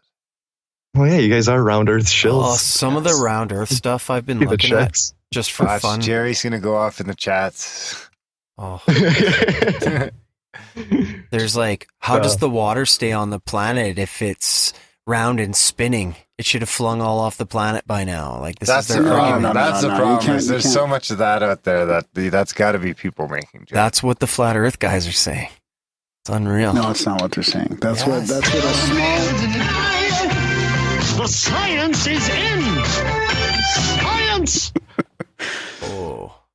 That's a small percentage of the flat earthers. You got to watch some of the good stuff, and you might get sucked. There is no good stuff in the flat Earth theory. Graham is fucking getting sucked No, in. there isn't. He's brought it up a couple times in the last week and a half. He's like, "You got to watch this one, man." He's like, "There's some stuff in there." I'm like, I can see it happening because I've seen it happen with Graham a few times. I've seen him like things just grab him and seduce him. Please no. And I can see the like Greer. I can see the flat Earth slowly wrapping its arms around him right now. Graham is going to be in here. No, we're just going to do an episode on it. That's all. And that's going to be it. Graham, when are we going to get the unacknowledged review for Greer's new doc? I did it. It's coming out. It's coming out. It's coming up on a future app. Yeah, it's been recorded and it's coming out while Darren's on vacation. Graham, you're telling me that looks okay to you? Oh no! I don't agree. I don't agree with it. I believe in the round Earth. I don't agree with the flat Earth. I just think there's a lot of interesting stuff that people are talking about that make you question it. Do you like I can't believe I agree with the round Earth as a statement that you have to say in 27. We're going to get hate mail for this. Exactly. No, it's to the point that you can't talk about the Earth being round without getting hate mail. But why can't you watch what they are watching that's changing their minds, right? Like I've had a couple friends go down that rabbit hole. No, why can't you just watch it? See, now you guys aren't being open-minded. I can watch it and go, wow, that's really interesting, but I don't believe it's flat. Do you want to watch somebody stab themselves with a pair of scissors? It's concave? Convex? Mm. No, but there's some mysteries that need to be solved. What mystery? If you watch the thing, you'll of it figure not it out. being around. How is this how is this at all a mystery? You got to watch it. Where are the planes glowing if it's flat? Are they just flying off into space when they reach the edge then, or what? Like, why do they not go over the pole? Why do they not go over the pole? They Why are they not allowed over the North Pole? They fly over there all the time. Why are they not allowed over the Antarctic? Because that's a different issue. They can go. The planes can't hold enough gas to make it all the way through. It's a safety issue. There's no stop sign. Yeah, it's the longest way to go. Places to refuel over Antarctica. It is a shorter flight path for a couple of flights, but you can't. There's one like from Australia to South Africa that you detour over the land too, just because it's like. Graham, it's definitely fucking way to it's go. Because if it's flat, it's a long way to go. If it's round, it's a shorter way to go. Where does the water go? Watch under the globe. I'm not saying it's. What happens when you're in your boat and the guy reached the end of the water and he's like, "Oh, guys, what is there? A fence there? Trump's got a wall around there so nobody escapes." And James, you're triggered as hell right now. They think it's a big ice wall, right? James does get triggered by flat earthers. You should see him. You But should it's see like, him on Facebook. why can't you just it takes about 30 seconds to think about all the problems of the flat Earth, not the questions of why it's round. It's interesting videos though. Like I agree with Graham on that. Like they put some good shit out there that makes you say what, but then if you think about it for like another minute, it's like shut the fuck up. Yeah. It's one of those. And so it's not good. I'll watch the doc. Send it over. Okay, let's get. Yeah, well, what's your favorite doc then? That's a good question. Yeah, what's your favorite doc? Grimesteak. My favorite doc. What's your favorite cut of beef? Probably. Don't say Graham's calves. No, it's not Graham's calves. They probably would be tasty. Though. Do you think they'd be tough? I'd go if we were in a plane crash and I had to eat Graham, calves first. Would you have to slow cook them? They need to be tenderized a bit. Yeah. You think so? Yeah. Oh, yeah. The egg thing. Just smash his calves against a rock for a half hour before we fry him up.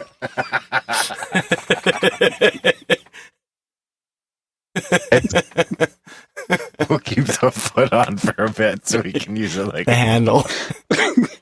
Well, just eat it like a big, huge turkey wing thing or whatever, turkey leg. Jesus. Right. Oh, like the ones at like Disney World, the huge turkey legs. Yeah. Are you wearing shorts, girl? Mm. You're kind of eyeing me up. Look at the calves on that. He's pretty beefcakey. Okay, let's let Garett or Grimesteak speak here. Jesus, you guys.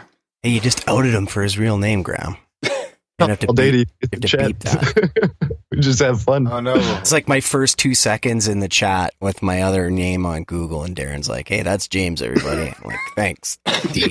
Yes, he did. He called you out. Way to go! Within like 2 minutes, and then he never came back. Yeah. I have to create a new identity again. Oh, if anybody wants to see the picture of Graham on Mars One too, I tweeted that out. So at Grimesteak. I retweeted it. Oh, that's awesome. I'm getting called out for being a round earther in the chat. Good. Because you are. It's a compliment. Darren is an all-in believer in round earth. I'm a round earth show. It's better than your Wolfens thing. No, it's not. They're the same. Okay, why is there wolves and dolphins right now? Why is there wolves and pugs? And dolphins. What, like you can't just keep saying and dolphins. Why are there apes and people? Yeah, exactly. How come those apes haven't ever changed at all, even a little bit? How come there's 7 different species of dolphins? Because they're fish. I don't know. And they have sex with a different weirder fish, and then they're like a different species. But they're now? mammals. That's the thing. They're not fish. Okay, sorry. They breathe air and give birth to living young. Mammals. Didn't we evolve from dolphins? Like we kind of split. They stayed in the sea, but we went to land. Like, millions of years. That's a possibility. Is it wolves or is it us? Yeah, you got to pick. This is just, You can't have both, Darren. And you're so dogmatic about it, but you can't even answer that question. It gets sketchy back there. It was just a quadruped. So, Grim, who would we have on? Who would you want us to have on? To straighten out this fucking mess. I have no idea. I don't know any of their names. I mean, I've looked at some videos, but never went that far into knowing who's putting them out. Richard Dolan. What about your favorite documentary then? About Flat Earth?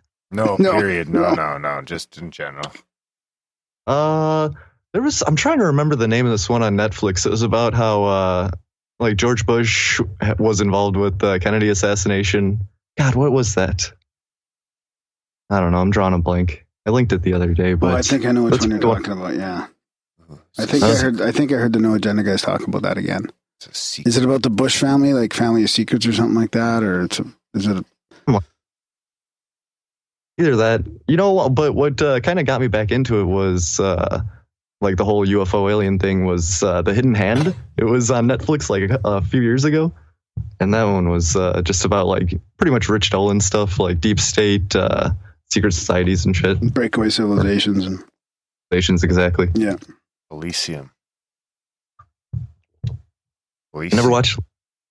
Never saw it. All right. We're about out of time. One last question. Can I just get a Graham is an all-in believer in chemtrails jingle? Fuck yeah. And that's it. What was the second one? Felix, good vibes. Okay, you bet. Okay, thanks for listening, Grim. Oh, thanks. No problem. See you in the chats. Graham is an all-in believer in chemtrails.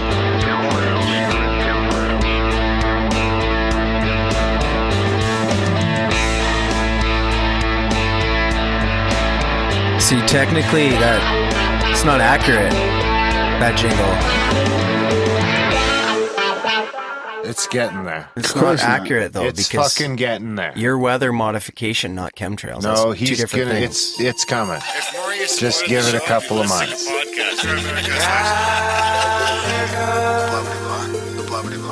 Sending out good vibes. It's coming, James. Just wait for it. They're spraying. He sends me pictures already. When they're spraying. He's got pictures in his phone of sprays. For guidance and protection, and put on a didgeridoo and shamanic drumming track, shivers or vibrations and stuff like that. 108 breaths of deep gratitude and prayers for. You know what's funny is I seen that one today, but I seen it head on. Shamanic drumming track, shivers or vibrations and stuff like freestyle? that. 108 breaths of deep gratitude and prayers for guidance and protection. Don't know what that Put on a means. didgeridoo and shamanic drumming track, shivers or vibrations and stuff like that. You sure this is the jingle he requested? Okay, so Graham just showed us a picture of a contrail. Persistent contrail? Yeah. One single contrail. No, there's two of them. So what do you think that is? No, there's two of them. Okay, so yeah, because one plane's going north, one plane's going west. So now what do you think that is up there? Brain chemicals? Cold air. Yeah. That's what's causing cold air. Yeah. Yeah, that's fine. That's not a chemtrail. What do you think the pilots go and spray everything and then they just get off their planes and don't put on a gas mask or nothing? And well, it's just additives in the fuel. It's chemical. It's that's totally it's chemicals different. in the fuel. No, that's just pollution now. It's purposeful pollution. Really? That's what they say. Yeah. That's what they say. Why? Why those hang around when they didn't in the 70s and the 60s? Yeah. To keep the planet cool? Is that what you're thinking? Or keep it warm? I don't know. Well, it would be- How's it going? Failed? Can you hear us? Can you hear us? Yeah. That's a long jingle. Can you hear me? We can hear you. Yeah, sounds good actually. Are you home, safe and sound? Yeah. Yeah, I'm at home now. Just got home. Perfect. Good timing. Welcome to the show. Thank you. Welcome to the Grimerica show. How long have you been listening? It's a big 4-year birthday for you guys, so congratulations on that. Thanks. Episode 227, the 4-year bash. Yeah, I think I jumped in at about episode 180 something. Wow. I was, I haven't been on for a long time. For a while there, I was listening to satellite radio all the time, like the conservative chat talk with, Mark Levin and all that stuff. And it's just, I was bored of it. So then, went on YouTube, found a whole bunch of YouTube stuff. And then I ended up watching Corbett Report for a long time. Mm-hmm. And then eventually, all these podcasts led to you guys and started listening to you guys too. So. Oh, wow. Cool. That's good. It's a weird journey. Yeah. Yeah, it is. Yeah. Yeah, I went down the Corbett thing too. Oh, sorry. Go ahead. Yeah, I went down the Corbett Report for a bit too. And yeah, it's interesting.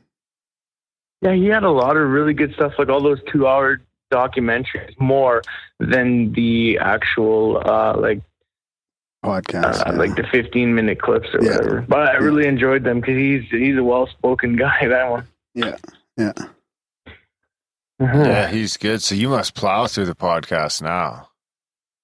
Oh yeah, I have my shift there, that week on, week off. So when I'm off, I'm kind of with the family and stuff. But when I'm on shift, yeah, every minute of the day is just podcasting. Yeah. See, that's what can't get enough of it. Some days I can't get enough in. You know, if I'm really scrambling around, I only get like 2 hours or an hour of podcast listening in a day. It's rough. Oh yeah. I drive all day, so I got 8 hours of seat time. So after all that listening, is there anybody that you think we should have on the show that you would like to hear?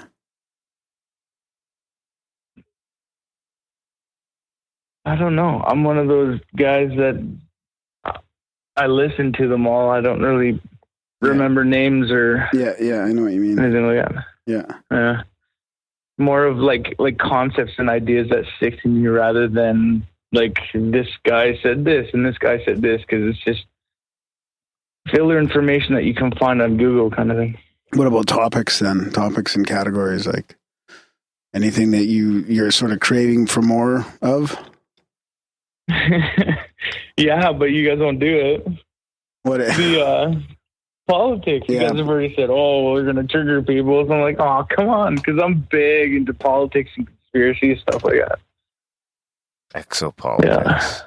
I think exopolitics. It's. I gotta admit, that's a hard one right now because it's so pervasive. Like there's so much to touch on with that. You know, it really is. It's tough. We just don't want to get too polarizing, but it's tempting for sure. Oh yeah, no, I understand. It's tempting such a big topic, and there's so many different things involved in it, and if you can go way too far and get into the conspiracies or even just talking like debates or issues, that can just get people wound up for sure. Yeah, I mean, and there's so much, like, it's shining the light on how bad the mainstream media is and how much they lie. Like, it really is. No matter what side you're on, people are seeing through the media and how much bullshit there is. So, like, it's really, really changing everything. You should do a podcast, a Grimerica episode about the fake news stuff. I don't think that's too political.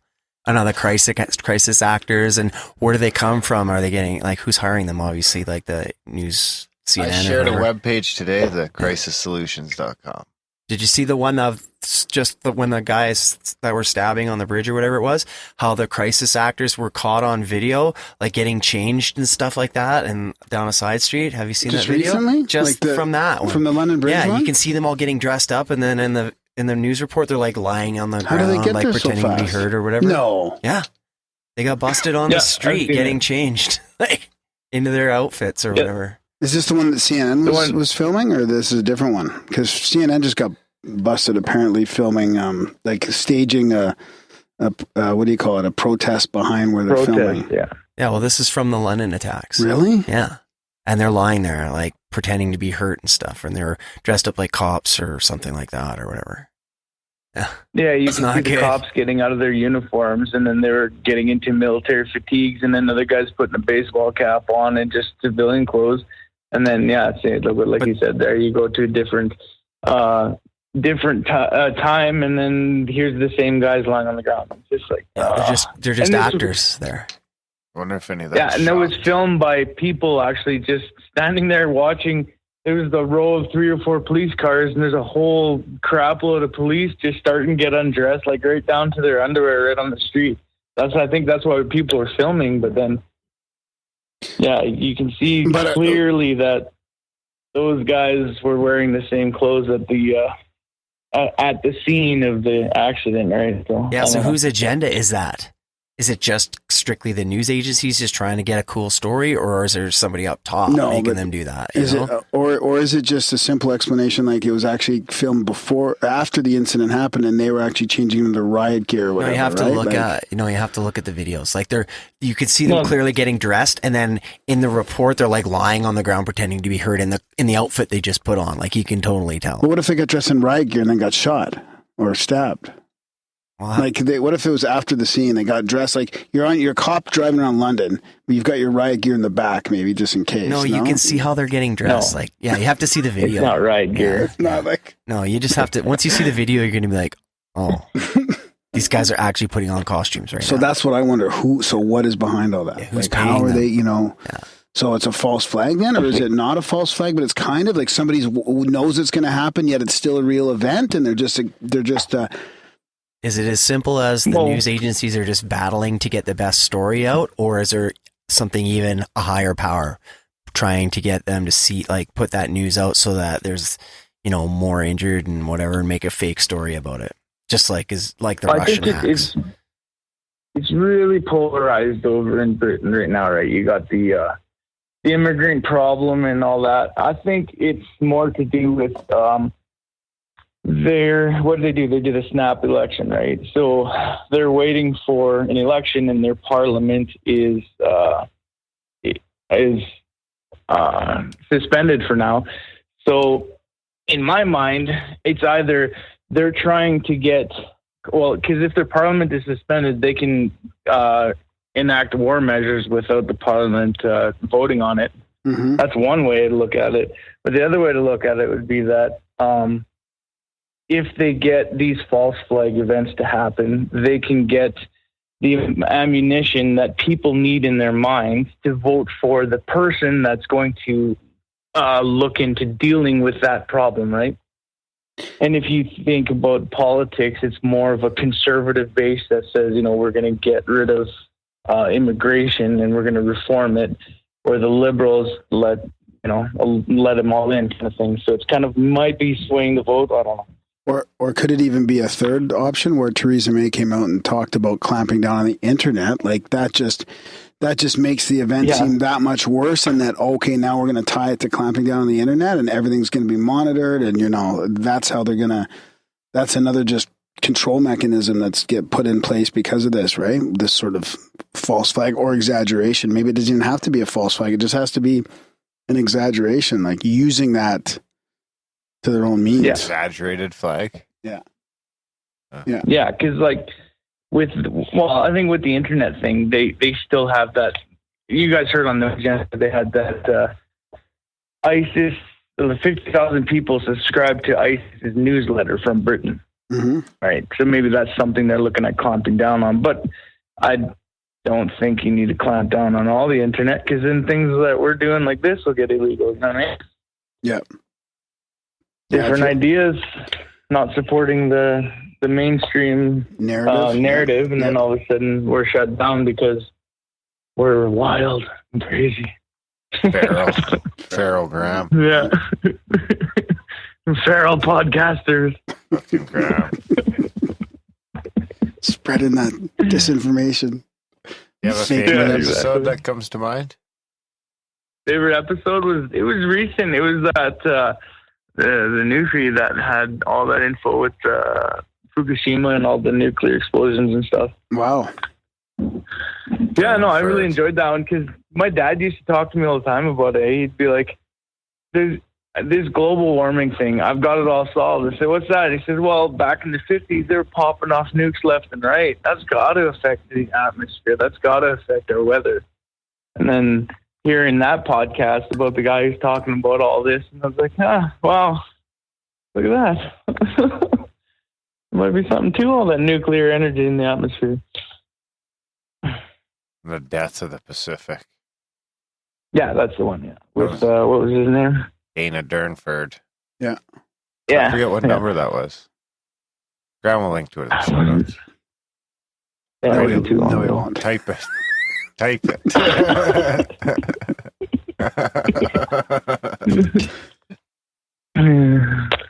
Yeah. Do you have any questions for us? Where have you been, Graham? We miss you. Oh, in the chats? Yeah, you've been missing them. Oh, it's hard, yeah. I'll try to get back in there again. I pick on them. Maybe it's because I get picked on too much and I just don't even want to go back in.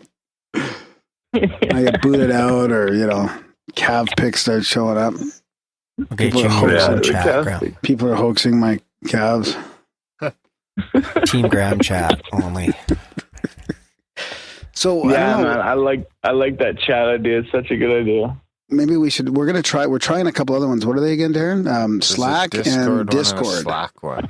So, because the Google one, it sucks because we're limited to 150 people plus it's Google. So we're gonna try and get off that, get into more of an independent one. So eventually, I'm on the other ones too. Yeah. So what do you think of the two then, Slack or Discord?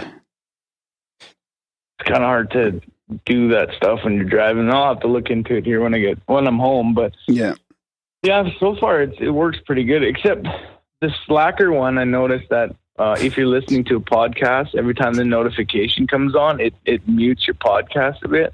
Oh, that's a problem. So, or your music. So if you're like, if you guys start going crazy on a conversation, then it just it mutes it all the time. Yeah, there's got to be a setting in there for that. I think the notification so far, I'm leaning to Discord. Yeah, me too. Discord. Yeah, it's. So I guess I'll put. But it's tough to say. It'll take a little bit of fucking around in there. I mean, eventually we're hoping to develop an app that'll have that sort of functionality built into it. But that could be a decade away. And if anyone knows anything about Bitcoin, we've got a Bitcoin dilemma. So if you can mine Bitcoin or solve a Bitcoin little dilemma, some Bitcoin that's hung up in a transaction with too low of a fee, I guess, let me know. Because I figured it would just reset itself, but it's been weeks now, and it's just still stuck there. But the value's still going up. Plus, we lost some Bitcoin. You sent it to somebody, too. This mysterious Bitcoin deposit. At this point, that would be like asking somebody for your Bitcoin back is pretty... Yeah. There's no way they're going to give it back. No, I messaged Buddy. He was like, we didn't get any Bitcoin. Oh, yeah. And it's gone up $500 since then. I sent him the fucking screenshot of the transaction, and he fucking never responded. So that was the end. Yeah. But this Bitcoin's hung up. Yeah, it's hung up in a transaction and fucking. But at least the thing is, in that transaction, it's still acquiring more value because the number of Bitcoins doesn't change. That's good. So yeah, is there the Bitcoin donate button on the page? There's something on the website. Yeah. Maybe you shouldn't accept any more Bitcoins for a bit. Just, because you're going to just lose them. Yeah, exactly. Just be like, Well, yeah, that's the thing. we is appreciate I don't the think support. I like but the wallet that I have. I don't trust it. I just want to get out of that wallet and use a better program. But then, so I think I'm going to roll all that out with the new website. Because that means giving out a whole new number and everything. Yeah. That's a good idea. Is there even places in Calgary that you can use Bitcoin? No, but no, it's a pain in the ass, really. You can use it for certain things like jingles, kind of, but it really just, you transfer to the PayPal account. Oh, yeah. Pay a fee. Plus, now we got Felix. And now we have Good old Felix. Canada. That's right. There's no place you can actually spend Bitcoin in Canada, I wouldn't say. Where do you? On the internet, where you, we could buy drugs on the dark net. Why? That sounds fun. I did that one time. PCP. A guy at work, he says, hey, there's this website online we can buy drugs. And so we tried it, and in the mail, here came this like triple vacuum sealed half ounce of, what was it, albino rhino? Funniest thing in the world. Delivered from the Canadian Post. Was it good stuff? Oh yeah. It's way better than the grass that we smoked here. Yeah, it was fun. Oh yeah, you're up. Is he up north? Up in the sticks. Yeah, right on. I am 6 hours away from you guys. You betcha. Yeah, right on. Well, you have to come by next time you're in Calgary. Swing by and check out the igloo. Yeah, for sure. It'd be fun. I don't travel much, but maybe if I'm down there one time, I'll make it a special occasion. Yeah. All right. Well, thanks for coming on the show, and keep listening. Thanks for having me, man. Jingle? Favorite jingle? It's the chemtrails. Perfect. Which one? The good one or the Which bad one? Graham's the one? good one, yeah. Is that the Graham's the one, yeah. Okay. Well, we'll see you in the chats. Yeah, you bet, man. Thanks. Okay. Talk to you later. See ya. Graham is an all-in believer in chemtrails. Darren is an all-in believer in Wolfie. Darren is an all-in believer in evolution. He ended up putting in James's number because he couldn't find his Skype ID. Does that happen? You couldn't find James Cruz's Skype ID? No, no, he's in there. He's in there. This one? I don't know. Yeah, probably. Yeah, try it. It was the only James Cruz without a number in it or something. So, James, we're calling you next. We're calling someone. Oh. Not calling James Cruz. I put his number in there as well. That's that other one, right? That one only has it.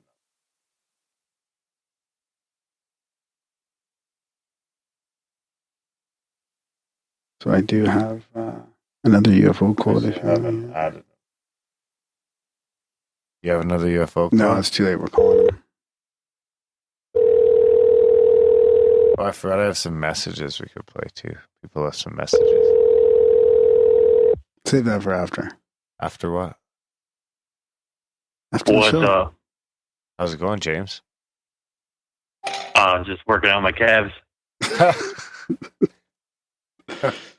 You got some catching up to do. There's no way I'll ever come close to Graham's calves. Graham, I'm a calf model done love. You just gotta do it. It's just fucking every day is leg day. I don't even do them ever. Oh, you're pretty muscular. You doesn't have to. I make a point not to. You do a lot of jogging and running, and you're fucking packing a little barrel of fucking, a little keg of dynamite there. He prefers to be called beefcake. Let's talk about James. Well packed. James Nation? No, James Cruz. No. How's it going, James Cruz? No, man, I'm talking about calves. That's what I'm I'm talking about calves. Nah, man, how's it going, man? This is badass, dude. You guys need to do this like once a month or something. But I guess it would cost a little extra on the donation action, but Oh yeah, that's true. That might. Never thought about that, but it's a bit 25 cents. It's a bit of a logistical nightmare too. Actually, it's much better this time. Last time it was just a shit show. We had too many people on at once, and it was crazy. Eventually, maybe we can streamline it. Yeah. But I mean, even we could, if we got into live shows, we could have people call in. Like right? we have to bug people, right? What do you mean? At this point, unless we start doing live shows, that's the only way it could really start. Which would mean we'd have to get on a better schedule. Well, you could do just like a Saturday thing, you know. Just, I mean, Once it doesn't a have month. to be a. Yeah. You know, I don't know. You know what I'm saying? Yeah, it could be like a once a month thing where we do a live show once a month. We've thought about that. Actually, we're open to other ideas on content if you have any. You know, we thought about maybe getting a little bit extra content out, but we're not sure. We don't have time to do the same format that we do 4 times a month or like every week, but we might do something like that, like a live show on a Saturday would be fun as extra content, or even, and now that we have instant communication, we don't have to be on the same schedule, really. You know, see, that's what we could just be. That's what's really that's what's really cool about what you guys did. Just by dropping an easy link that's been around forever, you know, a Google Hangout, dude. I mean, who would have thought it would turn into what it's turned into? Yeah. I know there's a lot of people like that, like, you know, sign or whatever, click the button, you know. I mean, what would you say, Darren? Maybe like 10% or something actually talk or interact 20. Or something? Yeah, probably about 20. 10 are 20? pretty hardcore. Okay. There's 10 like hardcores, I would Yeah, say. well, 8 to I'm 10 one of them. hardcores, and then there's like another 130. 10. We're down to 120 since the Purge. The Purge. The Grim Purge? The Grim Purge, yeah. And not Darren Grimes' Yeah. Purge. I didn't do it. I just asked someone to He do it. just went in with the cleaver and started hacking dead weight. But like I say, we don't really want to be on Google anyway. We'd rather, you know, support something else or use something else. Then we Yeah, don't just get I shut jumped off on both of them already. So yeah, we'll figure that out over the summer. We'll figure out what works best there, and then we'll make an app and change it again. Yeah. Awesome. So, how long have you been listening to the show, and how did you find the show? Let's see. I've been listening probably about 2 years, maybe 2.5 years, something like that. But yeah, I found it like same as a lot, man, through Michael Hanks, dude. Wow. And yeah, so through Micah Hanks, I found you guys, and yeah, just like Grim. Yeah, well, you heard Grim talk about what me and him are going to start up doing. Which is going to be, it'll be fun. And that's like, thanks to you guys, dude. I mean, for real, like I said, just by that easy little thing, it's brought people together, and it's, you know, the like-minded, you know, type thing. And just through chatting and BSing with each other, you know, you end up like throwing ideas, and it turns out being something really cool in the end, for sure. Like, and friendships that are made, you know, stuff like that. I mean, dude, it's just vast, you know, it's expanding every day. It's really cool. Right on. It's crazy. It's pretty humbling to hear about those kind of things. Yeah, I mean, I don't try to be too, you know, I don't want to stroke you off too much, but just enough. Just enough.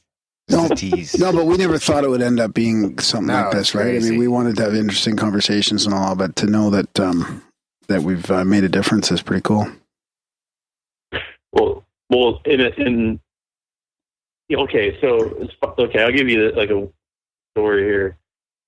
Like me never being like an experiencer, I'm sure tons of people obviously aren't. Maybe you grew up thinking some of this stuff was cool, this and that. Maybe you had a paranormal thing. I've never had nothing that.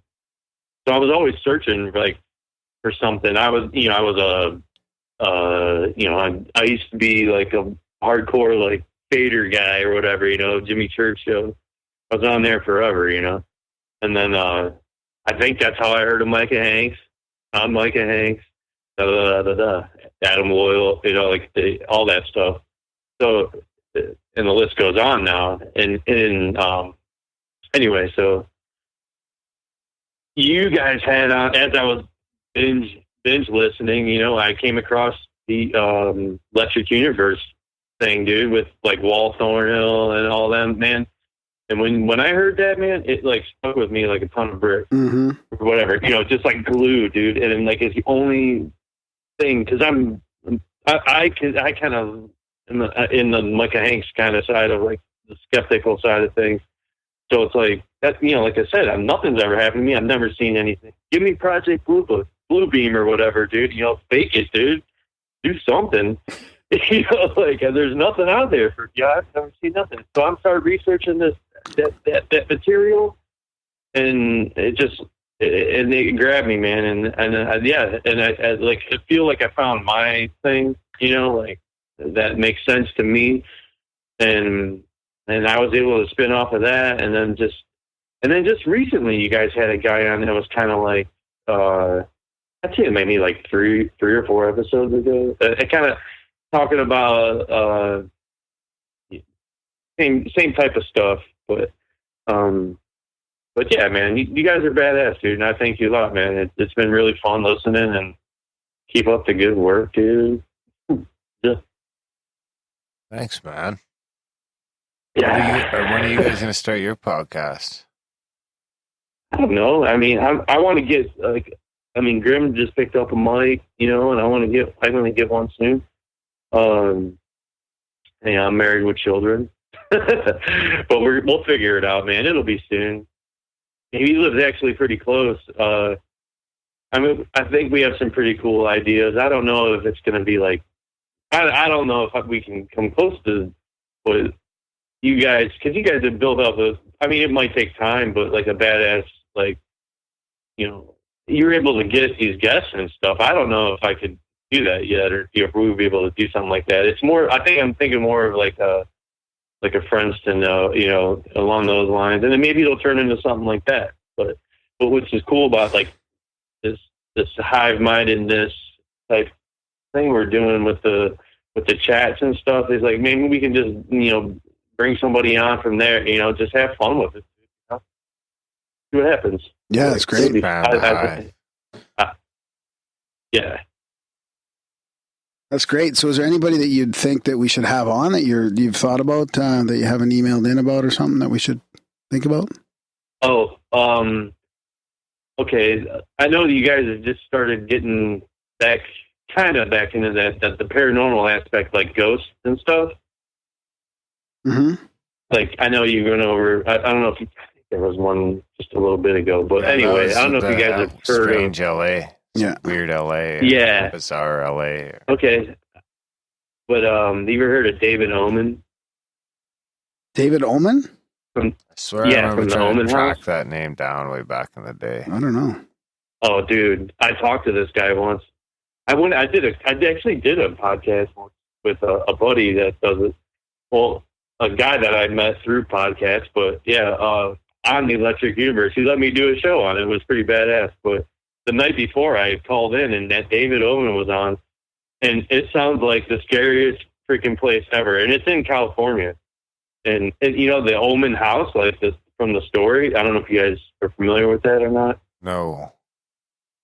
Oh, it's freaky, dude. I mean, I would say I don't want to take up all your time, but look it up, man. This dude is crazy, and his house is crazy. Like, you know, like the ghost.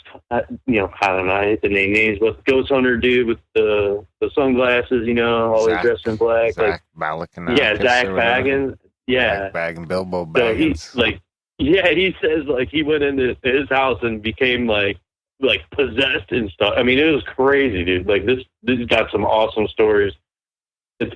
I'll send you. I'll just send you a link so you at least can hear this guy, you know, and maybe it'll intrigue you for a little talky talk. What do you think of places like that, like with the hauntings and like let's say the ECETI Ranch or that other ranch that people think or even Mount Shasta, all these places that have like some portal kind of lore to them. Do you think there's something going on there with locations? You know, it's kind of. I kind of. It was funny. We were talking last night, and we've been doing these like little live hangout things because we were like, why sit here and text? And so we started these little live things, and yeah, so like, yeah, it's really evolving, dude. Like, it's pretty fun. But anyway, so I was kind of mentioning about portals because I just listened to an interview with Grant Cameron. He's got a new book out. It's called Magical. I can't remember off the top of my head. Damn it, man. Magical. Something about downloads, maybe, or something like that. Is he talking? No, I'll tell you in 1 second. Sorry. Anyway, I'll look it up. But yeah, go ahead. But he was talking about as far as managing magic.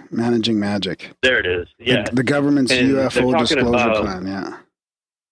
Yeah, it's about disclosure, but on how disclosure will never happen because no one's going to show their deck of cards, you know, like for another country's deck of cards. So it's like no one wants to go first because it's all about power, and the power is through the weapons, and the weapons are referred to as magic.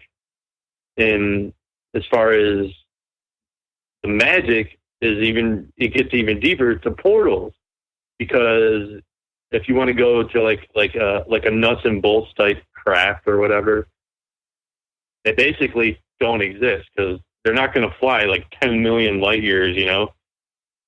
You pop through a portal, or it's some ways that we talk or hear about, like, you know, it's on a different plane of existence or whatever. You know, they morph in and out. Maybe that's why, you know, in our 3D environment, maybe that's how we would view these type of things. So it is really interesting, but I like the whole portal aspect. But haunted stuff is kind of weird, man. I mean, I think there's something to that. I think there's something to, as I throw it back to electric, I think there's something, it has to do something with electric as far as. I like a lot of the electric until you get into the Saturn being, you know, starts getting a little fucking haywire there at certain points. Well, that's more mythical, you know. Yeah, like that's like the mythical parts of it. I think are tough for me, but the more, well, I shouldn't say scientific because I'm hardly a scientist, but you know, the more nuts and bolts that's what's cool about the makes sense. About the electric universe theory is cool because it's like an open source, like, you know, it's not funded by somebody. You know, they're trying to prove those theories. You know, like well, at least how space, you know, in between the blackness, that's the ether, and thoughts, this, you know, here or there can exist at the same time. And then you almost have that whole portal thing again. You know, there's some really cool aspects when you loop it all together, man. But like, but there's a lot of mystical and myth involved too with this stuff. You can get sucked in some deep rabbit holes for sure, but I just like, you know, as a skeptic, I like the thing that I can latch onto a little bit with the electric universe theory for sure. But I did hear one crazy thing about ghosts, like one of these haunted house type things. You know, they would do these like tours, you know, almost like you would go on a haunted ghost tour thing or whatever. So basically they had one of these houses where they would take people and bring them all in, pay a shit ton of money. And then you find out that they get busted for like piping in smells, messing with electricity, like just messing with people, dude. And it's just, you know, that gives it a bad name. Totally. There's a lot of bad names. Yeah, bad names going around with, even in ufology. Well, any of the fringe type stuff, you know. I mean, yeah, but that was pretty crazy, man. I mean, so I don't know, but as far as the most haunted, craziest thing I ever heard of was that David Ullman. Yeah. And I'll send you some stuff on it, man. The guy is pretty crazy for sure. Yeah, right on. Maybe we should get back into that. Yeah. We'll do a Halloween episode for that or something. I'll send you the link to the show that he was on, and you'll be like, what the? Yeah, holy, yeah, it's good stuff. Yeah, we should, because we want to get into that a little bit more of that ghost. We haven't done a lot on ghosts. So. Dude, he would be awesome for a Halloween show. No Less doubt than about 1% of the shows. Yeah. Right. It would be sweet. The guy sounds like, I mean, God, he sounds like he just has a desk like Scarface with a mountain on it. and like he talks a million miles an hour, but it's so awesome, dude. The guy's got the scariest freaking stories ever, and some of the best ones, man. You'd have a blast with them. I know you would. Email me a link and we'll see if we can lock them down. Right on, James. Cool, well, man. Thanks for joining us for our 227th Passport to Grimerica special. Yeah, keep it going, man. Yeah. You have a favorite jingle? 420 will be amazing, right? Yeah, that'll be another. Yeah, I haven't even thought of that. We never even thought we'd get to It'll be 100 coming or soon, man. 200. Yeah. Favorite jingle? Jingle. Oh man. I'm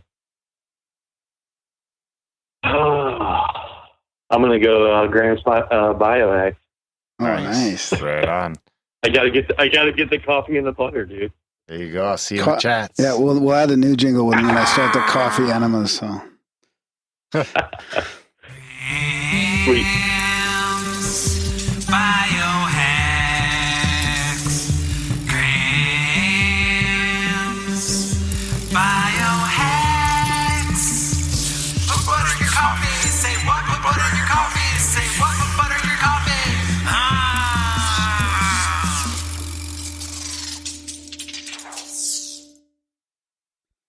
That's a good one. Yeah. When are you starting the coffee enemas? Pretty soon. I gotta order the enema bag and stuff, and they don't really sell them locally. I gotta maybe go online. There's one place like out west that. Why do you need sells a them. coffee enema? Why don't you just drink like 5 coffees and pretty much get the same result? No, aren't you? no, it's yeah. My friend's been doing them. He says it's amazing. Yeah.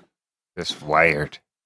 Like Folgers or Starbucks? What's your favorite? No, I would do like full no, but It's in your butt.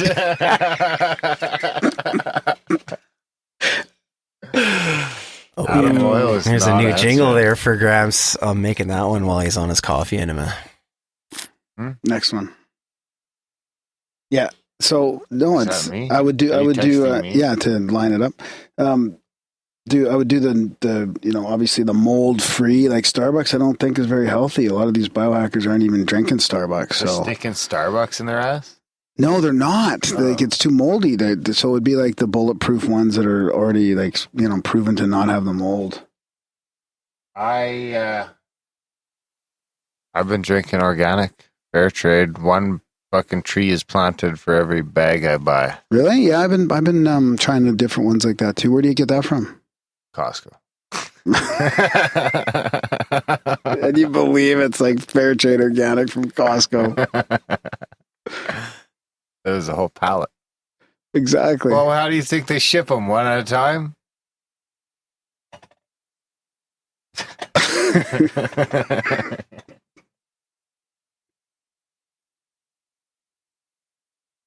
We'll do Rachel next.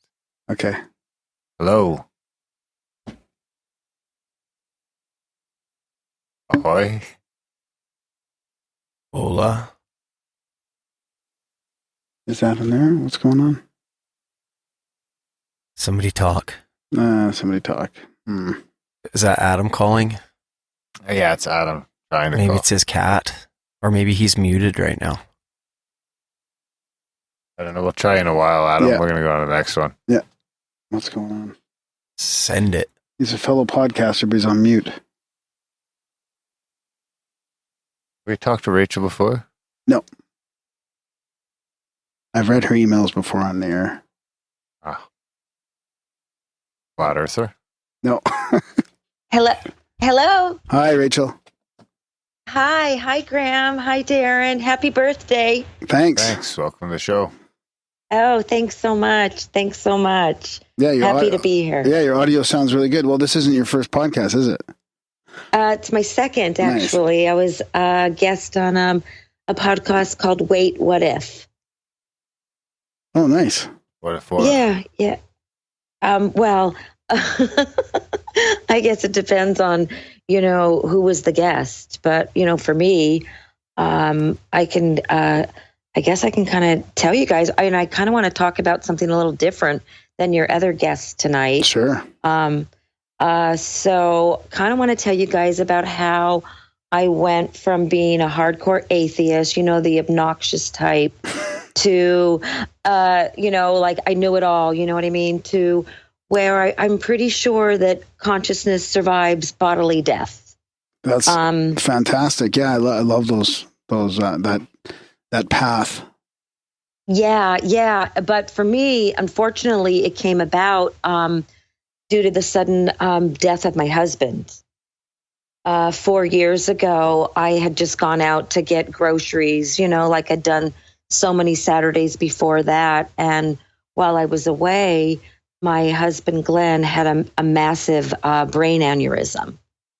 So we never spoke again. It was the end. I mean, he had surgery, survived, but there was a lot of brain damage. And long story short, he died 5 days later. Wow. And yeah, thank you.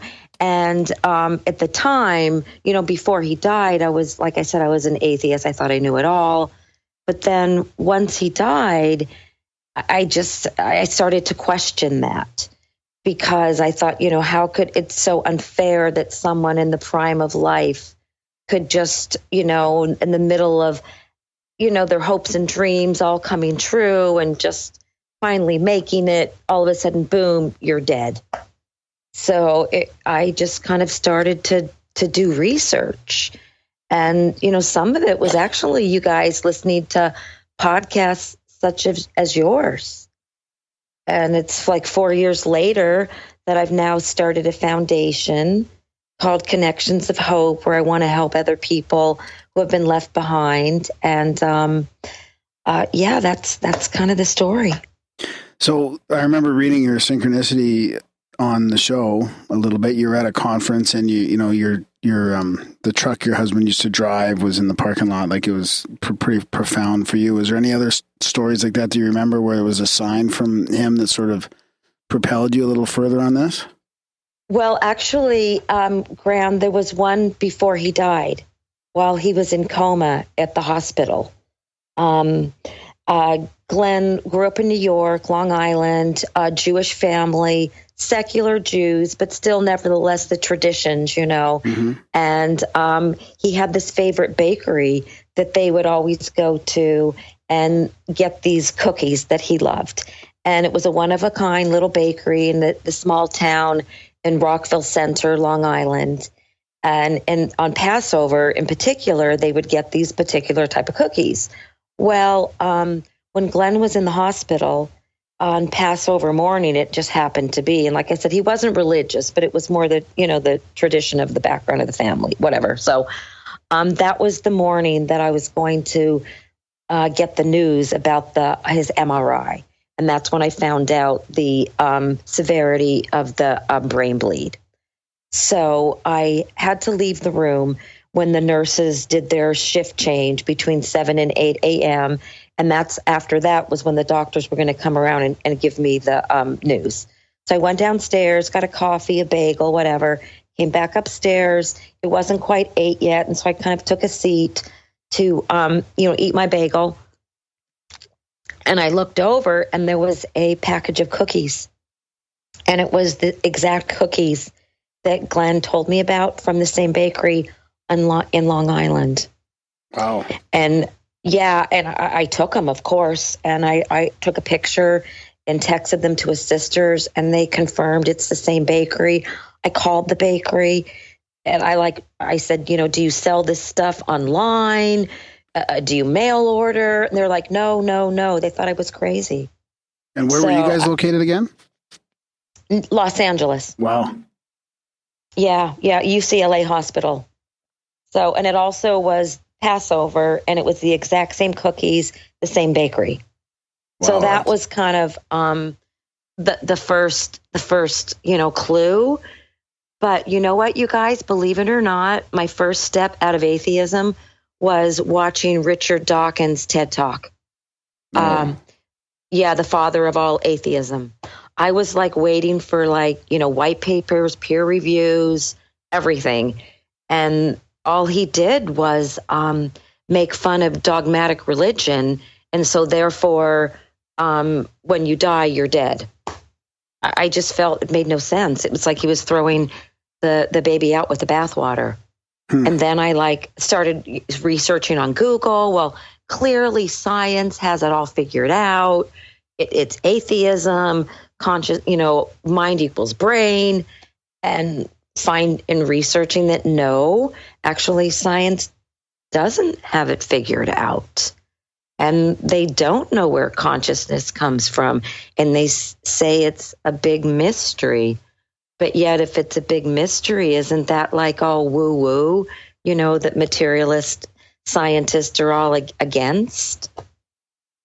I don't know. Anyway, I've done enough talking. No, it reminds me of when I used to listen to podcasts way back when I started listening to podcasts. I used to listen to a couple skeptical ones, and one of them was, and I don't even know why I was listening to these skeptical ones, but I started out, a lot of my podcasts were like Skeptic's Guides to the Universe, which was what, like the main guys, like, yeah.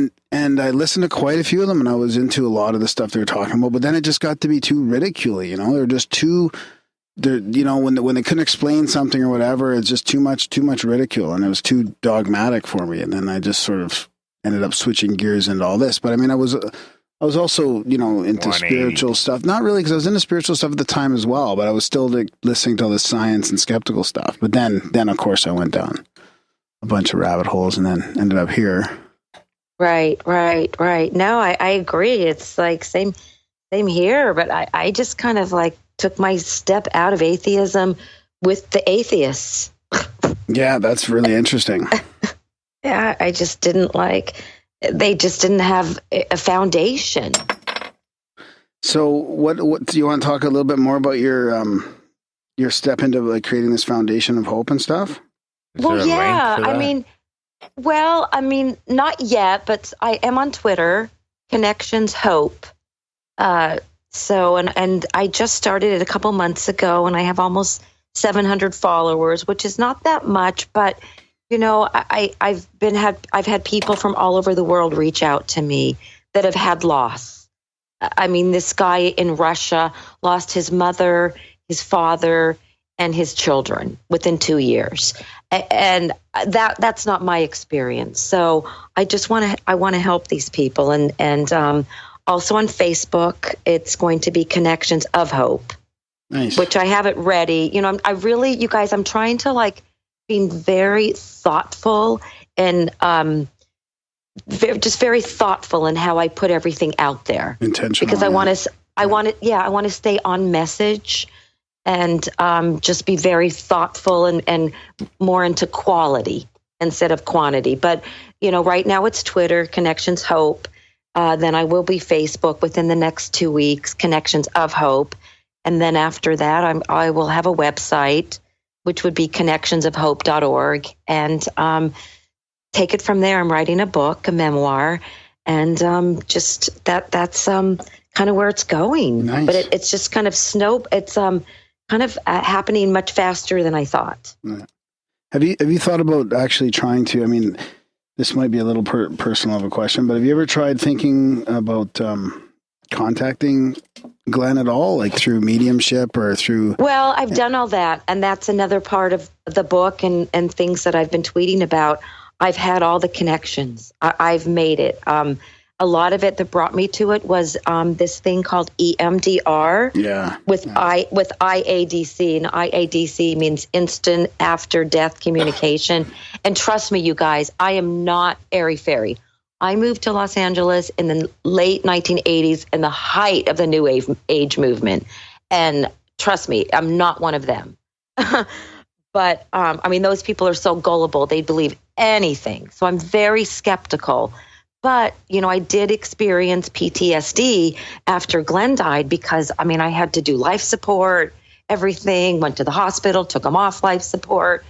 Very traumatic. Mm-hmm. And so I found this doctor in Los Angeles, actually, who trained under the guy who invented it, Dr. Botkin in Chicago, who worked at a VA hospital. And so I went there, and it's REM sleep, but you're awake. So you're moving your eyes back and forth, and then you close your eyes, and you see things. It sounds so crazy, but it really happened. I went there and he said, okay, picture yourself. You're just getting home from getting groceries and you're going into the bedroom and you're seeing Glenn and he's in total duress. And so I'm moving the eyes back and forth, I don't know, 20 or 30 times. And then he said, close your eyes. And then he said, what do you see? And this sounds so crazy, you guys, but I saw Glenn pop out of the top of his head and jump to the side of the bedroom and said, I'm over here. I'm over here. I'm not dead. I'm not dead. I'm alive. I'm alive. Wow. Yeah. And I have never done drugs. Okay. But, and then even more. And then he said, okay, take yourself to the hospital. And, you know, now you're taking him off life support. And so I'm envisioning him, you know, laying in the bed in the coma with the ventilator on because he was never conscious. And within a second, he didn't have the ventilator on and he's sitting up on the edge of the bed and he's talking to me and his sisters and his son and he's telling us all what happened and he's fine. And this all just happened in this doctor's office. And so I started going back and about once a month. And after about 8 months, I started having kind of some experiences on my own at home or when I was out in nature. And it kind of freaked me out a little bit because I'm not someone that ever chose to be like a psychic or anything, you know, but I've had like a lot of incredible experiences that I can't really account for. But at the same time, I'm still a skeptic. Small S skeptic. Yeah. Yeah. Well, I mean, I don't know. I mean, it's like, I think like, you know, what about like when we were cavemen? It's like, if there was reincarnation, would you want to like really come and be a caveman? I mean, probably not. Yeah. I don't know. I don't know. Might have been more peaceful. Maybe it was more peaceful back then. Maybe it was people were happier when they just had less, but then less what about distractions. Yes, but then like, what about like when you were an amoeba or like a, you like know, a wolfen. I mean, Some days I would kill to be an amoeba. yeah, a wolfen. So do you have any questions for us at all, Rachel? Yes, I do. Okay.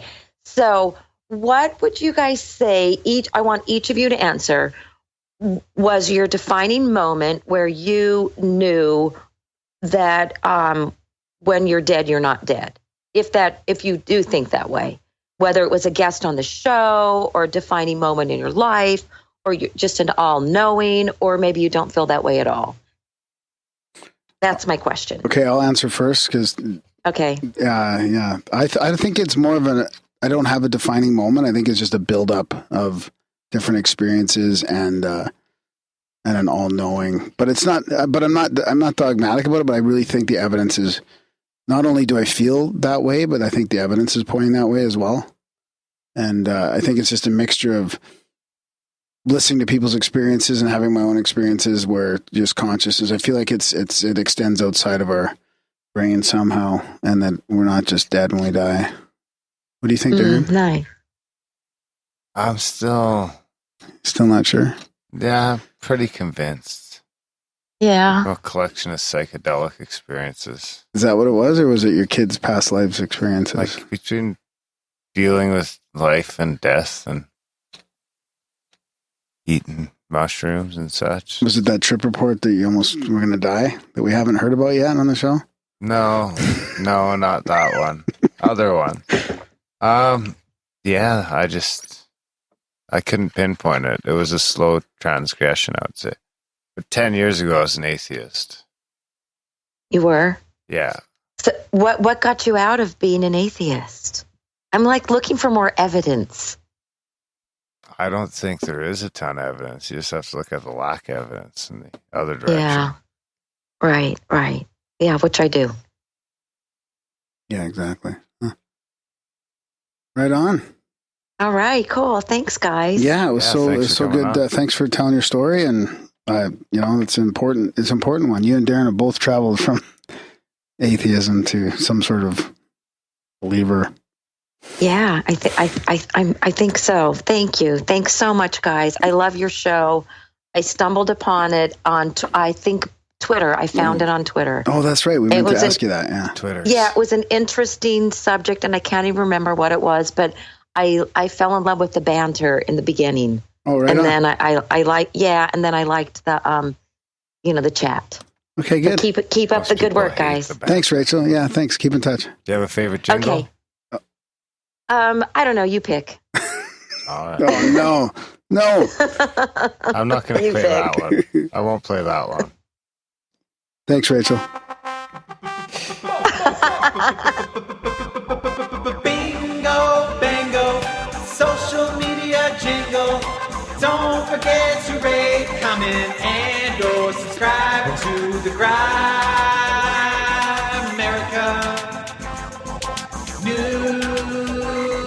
newsletter. Bingo, bango, Social media jingle. Don't forget to rate, comment, and or subscribe. If you're going to text me, you don't have to. You might as well just have a fucking notepad.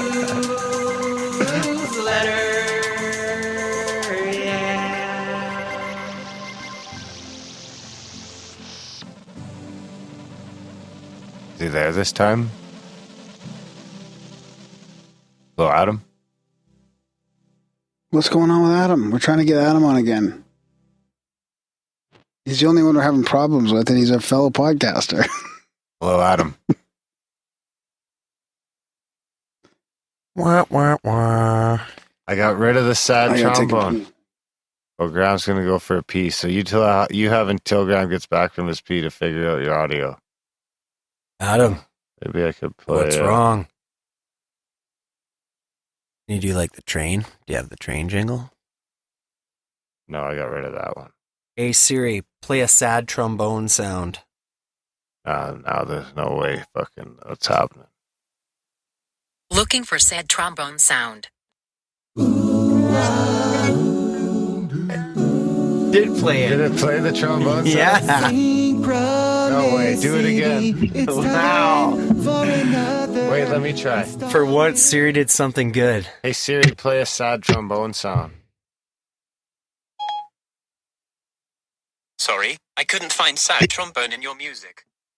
Hey Siri, play a sad trombone sound.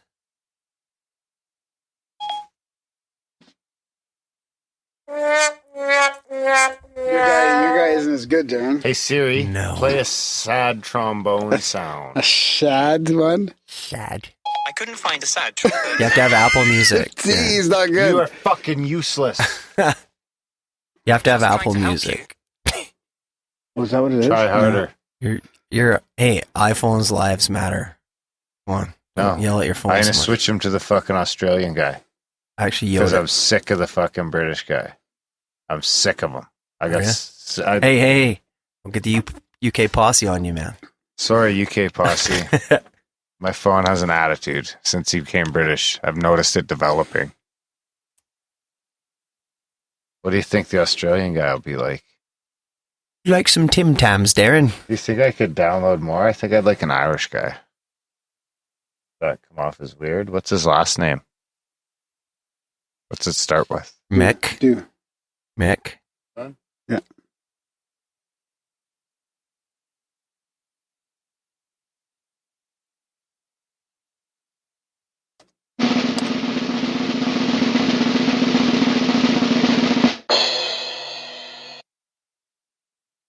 It didn't work out quite as I hoped. No answer. Try his phone number. I think I mastered his phone number in there. Mastered it? Yeah. You mastered it like a fucking record? Hey, he mastered it.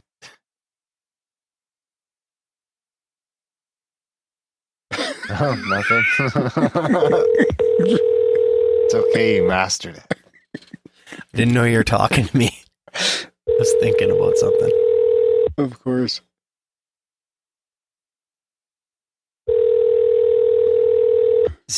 Does he have his own mountain? Maybe. John Dew? Only 30 minutes left on the speaker, then I'll have to stop it and restart it. So they'll all come crashing down, but then just don't worry, just go back. They'll just start right back up. I refuse to pay them any more money.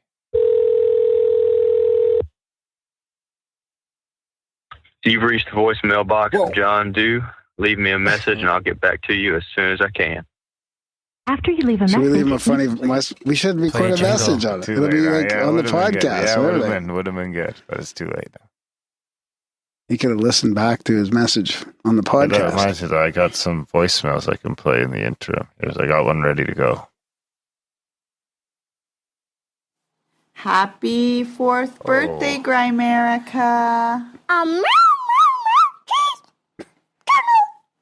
From your little kitty Grimericans. They're pretending to be cats.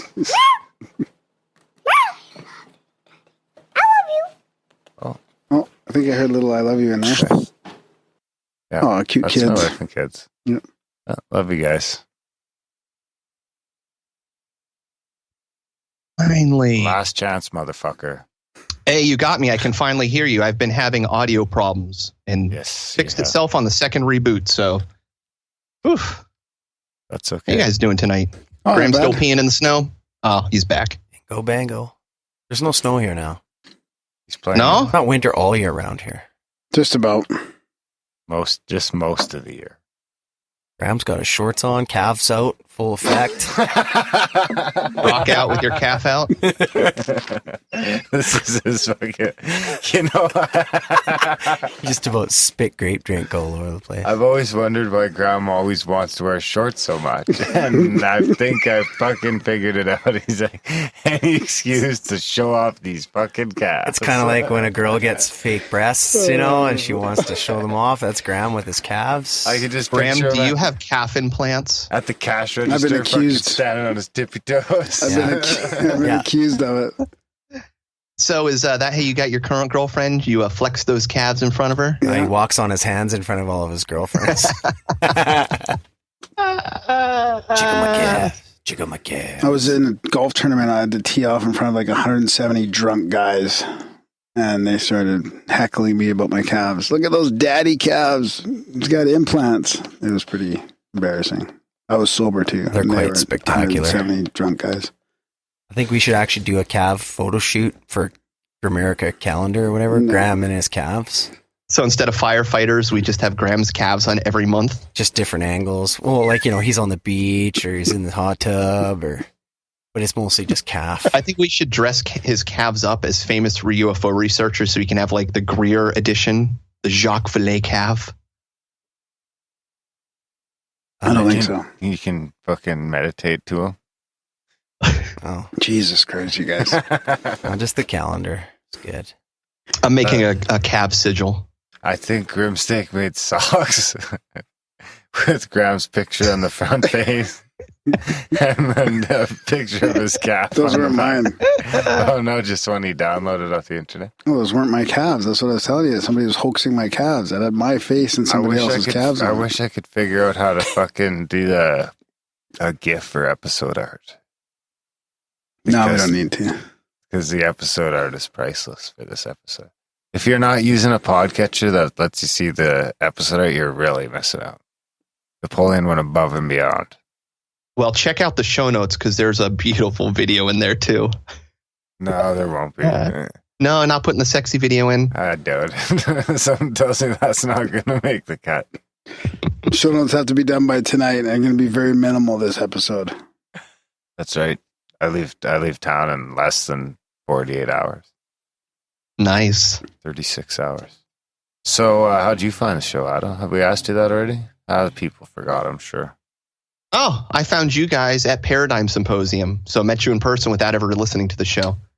Actually, Graham was sitting at a little desk there, nobody around, just kind of looking around, weepy-eyed and Frodo-footed, and handed me a sticker, and I kind of ignored him. And I think I came back to you guys like a year and a half, but been in love ever since. It's because you didn't have your shorts on, I bet, Graham. I probably did. No, he had a shirt on. He had a Grimerica shirt on. No, his shorts. If you just saw those magnificent if that's calves. what it was. It was winter. You didn't have his shorts on. Otherwise, I would have fallen in love with the calves. Yeah, we're fairly off-putting in person. This is a problem. That's why instead of a moai, you should have had a calf. Not to do events because then nobody wants to listen to the show if they actually meet us. I don't think you're. No, but I remember meeting Adam, and we chatted for quite a bit on the Paradigm and all that. And then we met him the year after. And then actually, after that first meeting, I mean, we meet. We went to the diner. We hooked up with Micah Hanks and a few other people, and we ended up having a really good time. In fact, I got in contact with Darren through the chat and email and stuff like that way before I became a regular listener. Yeah. I actually became friends with you guys first, and then Darren convinced me to get into podcasting. So, between you and Micah Hanks, it's all your guys' fault. We're to blame. Micah Hanks kind of blame for our show too. Yeah. And Ben Grundy. Yeah. Yeah, it's a good accusation to give. Well, how's Friends to Know going there, Adam? I like it. I'm having fun. As of this next week, which we're starting to record, Justin and Napoleon are coming on as regulars. So for those people that have enjoyed them, it's going to be a lot of fun. I really enjoy working with those guys. So, that's good. Yeah, it's a lot of fun. I'm sure you guys understand this when you do a podcast. You start out thinking it's going to be one thing and it turns into something completely else. So I'm just really happy at where it's going. So I don't know. It feels a bit clunky now, but I realize I'm only 60 episodes in. So I'm sure once I get back to, up to like 150, it'll start to feel like old hat. Ours changed direction literally a week before launch. Really? What was the direction change? Terrible to good. We were gonna do just like rundown news and stuff like that. Like I think we were just planning on running down news, like chatting amongst ourselves, like three of us. And then we decided to just go the total guest route after, which thank God. Yeah. I think it's a good thing that you kept the banter in the beginning, because that's what endeared me to you guys. Could you imagine if it was just that though? Jeez. Yeah. I'd like if it was just that with the guests. I enjoy more of the off topics. Not necessarily. You guys pull on a lot of the oddball guests, which is great. I mean, pulling on Randall before anybody had really heard of him, things like that. But nothing on the big guests. But if I hear Nick Redfern on the Paracast, I hear him on Mysterious Universe, wherever else. I don't want to hear the same things. I want to hear him talk about something other than his latest book. So I like the banter. Yeah. Old Nicky. We might have him on actually again. So. Yeah, I was talking. Yeah, you should. He recently did. I want to say a Banal of America, or it was a Greg Bishop show on his latest Roswell book, which sounds absolutely amazing. If I had the time to read it, would definitely be in my library. We were going to boycott Roswell at the beginning. It's been nearly 4 years. Don't do it on this. Nick Redfern's done a really good job, and I think he's finally dug down and found the core of what Roswell really is. So, I mean, if you're ever going to do a Roswell episode, I think this is probably the definitive one to do that you can lay it to bed on. So what is it then? What's the gist of it?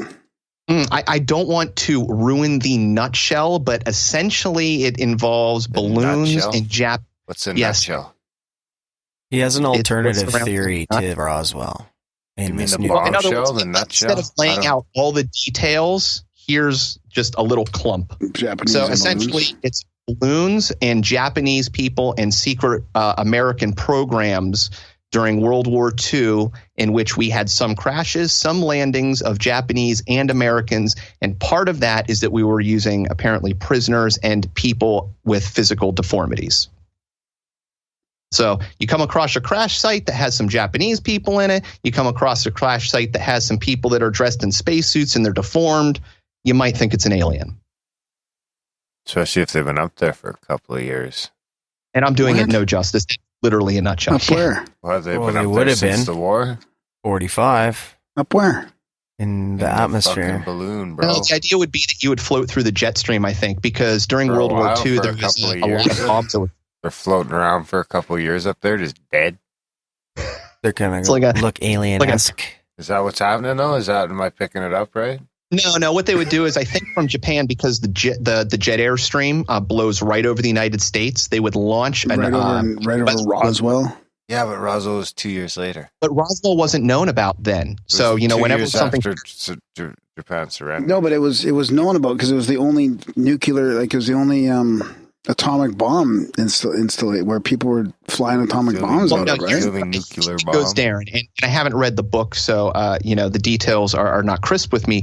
But I think what it is that's what they were doing with the war, and we developed our own balloon program, and we had our own crash, and on that crash is what happened and was discovered. Instead of saying, hey, look, we're doing, we've had Japanese land in balloons in America during the war, which you don't want to say that you've had the enemy land on your soil. I mean, we had bombs blow up and land on the soil by the Japanese that we didn't talk about through the same type of air balloons. So, hey, look, we were taking U.S. citizens who had physical deformities, had them sign a sheet. They crashed and died in the desert, and it's all to, covering up foreign invaders. I don't know. It's a story I believe you should get Nick, and he can certainly do it much more justice. I like the better idea of him stranded up there, lost in the balloon. Yeah, but they'd be skeletons by then. Yeah, they'd be skeletons. Did any of you guys ever see the old Gilligan's Island? That where they found the old Japanese soldier and he didn't know the war wasn't over? That was Korean, I think. No, it was Japanese. No? Was it? Japanese guy. Yeah, that's happened before in real life. There was a guy they found 50 years after Vietnam who didn't know that it had ended. This was the Gilligan's Island would only been fucking 20 years after, I guess, right? Yeah.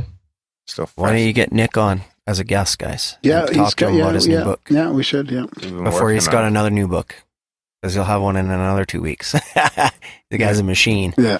We've been making Nick Redfern book jokes since the first episode. Yeah. He's always pumping them out. Some of them are good, though. I really like some of them. Yeah, and they're good, interesting topics, right? Yeah. Actually, Nick was just on Alejandro's podcast, and they were talking about this. I just listened to it last night, actually. Oh, wow. Yeah, it's good. You should bring him on. Yeah. It's cool. It's a cool alternative theory. Yeah. And he's probably one of the coolest, nicest guys in the field, too. So, he's always worth supporting. It's my favorite thing about the dude. Nice guy. Yeah, Nick's fun. Yeah, when we met Adam, we met Nick, and we chatted for hours, eh? Everybody at that symposium, it was great. Are those guys going to the Red Pill? No. I might come if you want to go do that. We can take my car.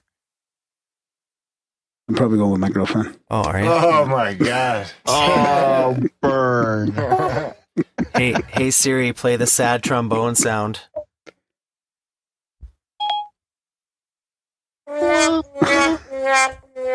He sounds all sad on the last episode, looking for someone to go with. James offers and just burn. Wow. No, you can come.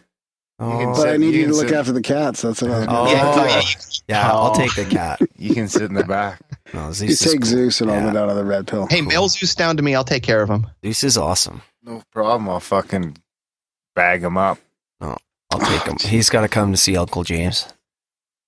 Old Uncle James, peanut butter weekend. Yeah. Uncle James gets him hooked on treats. He won't shut up now when I get home. He's awesome. Meow. Sneaking from that catnip. Oh, yeah. Graham's got a fan in the house. He does like the catnip, that's for sure.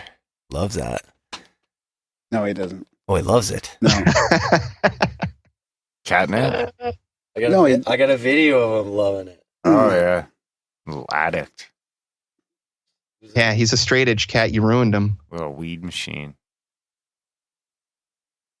What else you got, Adam? Do we have any others? Did we already do the How'd You Find? We did the How'd You Find the show. We did the How We Find. You didn't episode? ask me who I'd like to have as a guest on your show. Who'd you like to have as a guest on our show?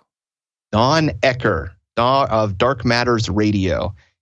Been in the field a long time. He likes to talk about lunar anomalies. And if you ever want to talk to anyone about UFO history, he is the person to go to. He's been in the field running UFO magazine from way back in the day. He's an ex-detective who got into the field. And I don't know. I don't think there's anybody that has a bad thing to say about him. If you look at the old Brookings report, which was, the report that came out saying that essentially if we release and announce that there's going to be UFOs or that we've had alien contact, religion will fall apart, economic, systems will fall. All that was the Brookings report, and those files were found by Don Ecker. So I don't know. He's a staple in the field. You guys should try to get him on. Right on. Yeah. We'll think about that. Absolutely. Yeah. I've heard him before quite a bit. Yeah, I recommend people listen to his podcast. That's where I really started to learn about the history of ufology, and he does episodes on debunking people. He has just a lot of really old stuff, things that you wouldn't hear about, going all the way back to the Donald Keyhoes in the beginning. And man, I think I've heard 3 or 4 episodes that he has done just on exposés where he outs people as being frauds in the field. It's really cool. Right on. Bingo bango. Thanks, Adam. Bongo. Maybe during my vacation I'll come on Friends to Know. Yeah, you're always welcome, man. Get drunk. Make an ass of myself. Right, we'll slam some dad juice down. Adam can make us some onions. That's right. Cook some onions, inhale some knowledge, and drink some dad juice. Yeah. Are you still on the onion kick? Yeah, I fucking love onions, man. They're delicious. Adam, I'm doing this like no carb thing right now. It sucks, buddy. Yeah, give James some tips yourself on a week, keto. Take some MCT oil, go get some Keto Canna on Amazon, and you'll be fine. Okay, well, we'll talk about it later because I hate it right now. I can't have any bread. I can't have any good pasta stuff. Yeah. Stay on it long enough, you'll start craving it, and it'll be old hat, man. I feel like a crackhead right now just when I look at a piece of bread. Like, it's crazy, eh? You get addicted to carbs. It's crazy. It's a mindfulness thing. Bring yourself back to the moment, to the breath. I don't know what to eat. And just think about how fucking good. All right, so you just have water. You can't go. You can't go to any battery piece of sourdough bread just toasted to perfection. Yeah, like you can't go anywhere and order any food because it's all got carbs, all of it. Yep. You can't go get a burger. You can't do anything like what are you going to eat? That patty? Potato chips. I don't know. Full of carbs. They're basically Carbedo chips. That's all it is carbs. Go to this place downtown. It's called Fork and Salad, and it's just you could just order big bowls of salad. Big fork and salad. Yeah. Can you tell the aggravation in my tone? Yeah, you're all grumpy. Yeah, because I can't have bread. Get this guy some cards. I'm gonna and people think the earth is flat. I'm gonna keep a little bag of chips down here for when James comes over. I'll just... Thanks. Yeah, I'm all fired up about no bread or no carbs in the flat earth today. Sorry. It's not hard to set me off. Hey, Grimesteak, quit smoking, you fuck. You're gonna get him to quit, aren't you? I'm gonna keep bugging him till he quits. Yeah. Start smoking the green stuff. Get rid of the brown. Smokers are jokers. Devil's lettuce. It's brown. Flush it down. Why don't you do a podcast about how the legalization is coming? Yeah, we should. Doing your mom. Yeah. Get a. Oh, that'd be a guy. The founder of Normal. Try to get him on. That'd be pretty cool. Yeah. Right on, Adam. Thanks for coming on, buddy. Yeah, absolutely. I will see you guys around. You obviously are friends, so. All right, brother. Yeah, we'll talk soon. See you, bud. Later. See you in the chats. Favorite jingle? Oh, yeah. America's Funniest Home Videos, of course. Oh. That's great. Good old Bob Saget. I'm taking off my headphones. Turn it down. Some say they like coast to coast, but on demand, raw and uncut interviews, and all without no ads. One says false and one says true, and the rate you think grows too. Grimerica is here for you. The stories from the listeners, they sent to Graham. He'll read them and be amazed, but Darren may say no. One says red and one says blue, but if it's balls it just won't do. Grimerica is here for you.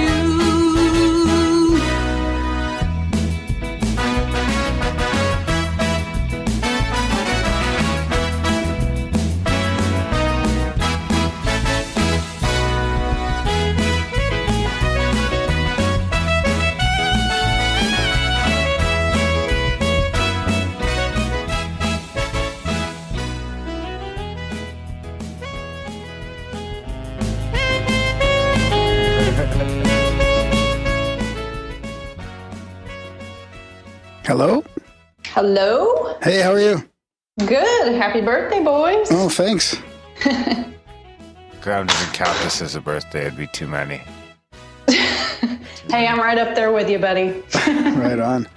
So we've got Janine. We could say your name, right? This isn't anonymous. Sure. Janine is with us. Right on. Yeah. So how did you, let's start at the beginning. Like, I know you want to tell one of your extended synchronicities, which will be interesting. But how did you, when did you find us and how did you find us? Probably about a year ago. I think I was looking through some Gordon White stuff and happened across your podcast. So I've been listening ever since. Good old If it wasn't Gordon for White. happenstance, we'd be fucked. like our main thing. Yeah, I found you on YouTube, so. Oh, okay. There's a Yeah, YouTube I'm one. pretty low tech. I don't do a whole lot of podcast apps or anything like that. Just good old YouTube. YouTube actually gets the art. Oh, does it? Yeah. Oh. I think. That's good. Yeah, YouTube's one of those things like we some episodes do really well on YouTube and some don't. And, luckily we automatically upload it when we do the podcast. So it's just another platform that we can use. Yep, it's a good one. We've been thinking about doing more videos, like content of our listeners. Like some of our listeners have presentations or really interesting data and graphs to show, but it's still, we're still not really sure how we're going to do that or if we should put that extra time in to do that. Yeah, the live casting thing would be cool, I think. I think we'll figure that out maybe for special events. Yeah, we were just looking at it tonight, but it was we weren't prepared enough to get on that, so we decided to use the Spreaker one instead. We were much less prepared than we thought we were. Yeah. I can't imagine how much effort it takes to get it all coordinated. Yeah, 4 years we haven't learned to sing, really. The learning curve is low. So tell us about your synchronicity, if you don't mind. Do you want to pick your own synchronicity jingle? Oh, yeah. Oh, gosh. Yeah. There's a remix for you, Felix. Yeah, I don't know. Don't know if I really know all the synchro jingles. Okay, here, I'll pick one. I'll pick one pick for a random one. Synchronicity. Yes, exactly. Yeah. Yeah. I like the guns one. That's not everyone's favorite is the other one. Yeah. Oh, did we already play? But Graham's an old rocker at heart, though. That's why. Totally. We should get you a fanny pack. Grimerica fanny packs. That's the wrong one. That's the wrong one. That's my favorite.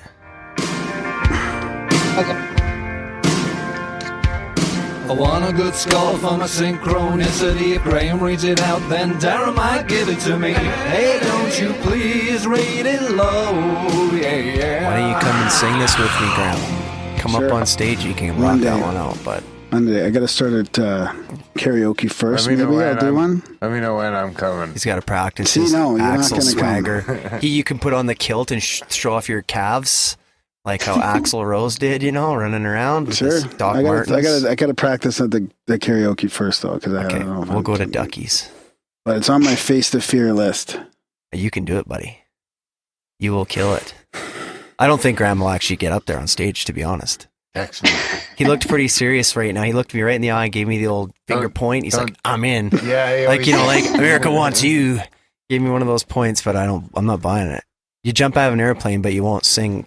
I don't think. Tell me when that happens. No. But don't tell him that you told me. It's not going to happen. No, but just in case. Okay. Let's have a Grimerica challenge. Get Graham up singing and I'll record it. Are you kidding? We can't even get people to donate. How are we going to get fucking enough people? How about we can get people to donate to get, if you reach a dollar value, Graham will go and sing. Put him on YouTube. $500 donations. Grimerica.ch/Graham sings. And whoa. Graham Shame is worth more than $500. Okay, 1,000?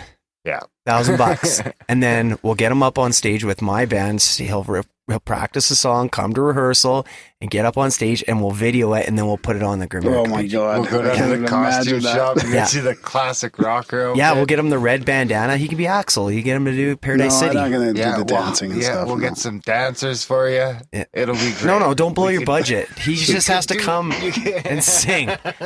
You're spending all your money. You're just spending on two girls. It's $1,000 You can is do gone. the auditions. No. You guys take the money for the podcast. He goes up and sings after you guys get $1,000 No dancers, donations. no fuck off. No, you can't afford that. No, we got to get. This isn't the Rogan show. No, we have Janine here. We got to listen to her synchronicity. Enough of this. Sorry. I'm getting all sweaty and look, his calves are getting all shiny. Getting all nervous. Sorry to hijack that. Oh, no worries. If I can come on a podcast, Graham, you can get on stage.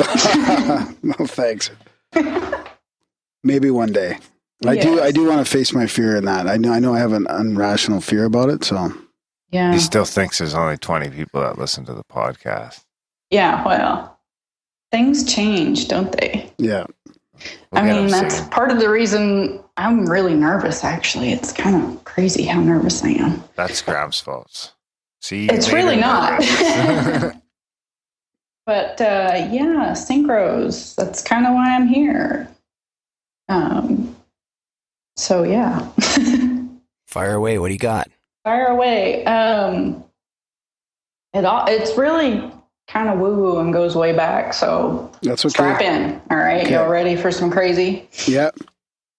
All right. It goes all the way back to 2012. But I worked nights and I was working. And we have a phone system at this place that usually rings overhead when we have an incoming call. And our phones in the pharmacies only ring, say, if there's an internal call from another phone inside. Well, my phone rang and a bunch of crazy digits showed up on the thing. And I was like, where is this from? Thinking it should have rang overhead if it was an incoming call and somebody else would have got it. So I'm like, well, it must be for me. So I'll just pick up the phone, and picked up the phone, and there was like this crazy electronic noise. I was like, okay, weird. So, the numbers were strange, and I just kept wondering about it. Like, I had to hold the phone away from my ear, and eventually just hung up because it was just really loud. But I ended up writing the numbers down, and then it just kept bugging me for a few days. So I don't even know what crossed my mind, but I ended up Googling the numbers, and some stuff came up about the Mayan calendar. Strangely enough. And I don't know. I just did some math. I wish I wrote down what the numbers were, but it was, over 4 years ago, and I didn't think anything about it after it happened. But I did some math with what came up, and it pointed to 2016. I was like, okay, 2016. That's 4 years to wait. So get most of the way through 2016, and there's nothing going on, but it's still in the back of my head. And then it was like the last week of December, and I think I remember it had to do with like your Keck episode, your Pepe and 4chan episode. Mm-hmm. And I walked into my kitchen, and like the power had been normal all day. Nothing had happened. I walked into my kitchen, and my microwave read 2222. I was like, okay, that's weird. I don't even know how it got on a 24-hour clock. It never does that. So I don't know. It must have been after that I listened to that episode. And, oh yeah, I almost forgot. I had to write this down because it's so long. So like the 2222 kept bugging me, and I remember looking it up too. And it got into some numerology. Yeah. And okay, that gets crazy. Sorry, I'm really nervous. That's okay. Kind of nuts. So there's this thing, I looked up this numerology site. Like, it was really funny that I just kind of plugged in 2222 to see what would come up on the Google, because the Google and algorithms these days. And hit on that numerology site, and it came up. The third post was this thing called the Master Builder, which I thought was really funny as far as that numerology goes, because like I have a degree in architecture. So that was kind of ironic. And I kept reading, and it was pretty far out about just rebuilding things, and I don't know, crazy stuff. So then that's when your Keck episode kicked in. And that kind of blew my mind, because I didn't really realize until that episode like the significance of the 2222. And then I was kind of like, oh my gosh, what do you do with that, right? So, it all kind of came full circle when I came around to donate. Like I was going to sign up for some stuff and donate. And I scrolled down on your button bar and there was 2222 on your donate thing. So I was like, all right. I wonder if I'm tricking people. Right, I guess I got to do that. Yeah. Guess I need to do that. I guess the universe says that's what you need to do. So, yeah, I mean, I don't know. It's kind of full circle. Here I am. I wonder if there's any other numbers I can put up there to trigger people. trigger numbers, donation triggers. Well, thanks for the support. Yeah. Yeah, no worries. I hope it buys me a good rating. You're a 1%er. Well, hey. Yeah, that'll get you an 8. That'll get you an 8 for sure. Awesome. That's pretty sweet.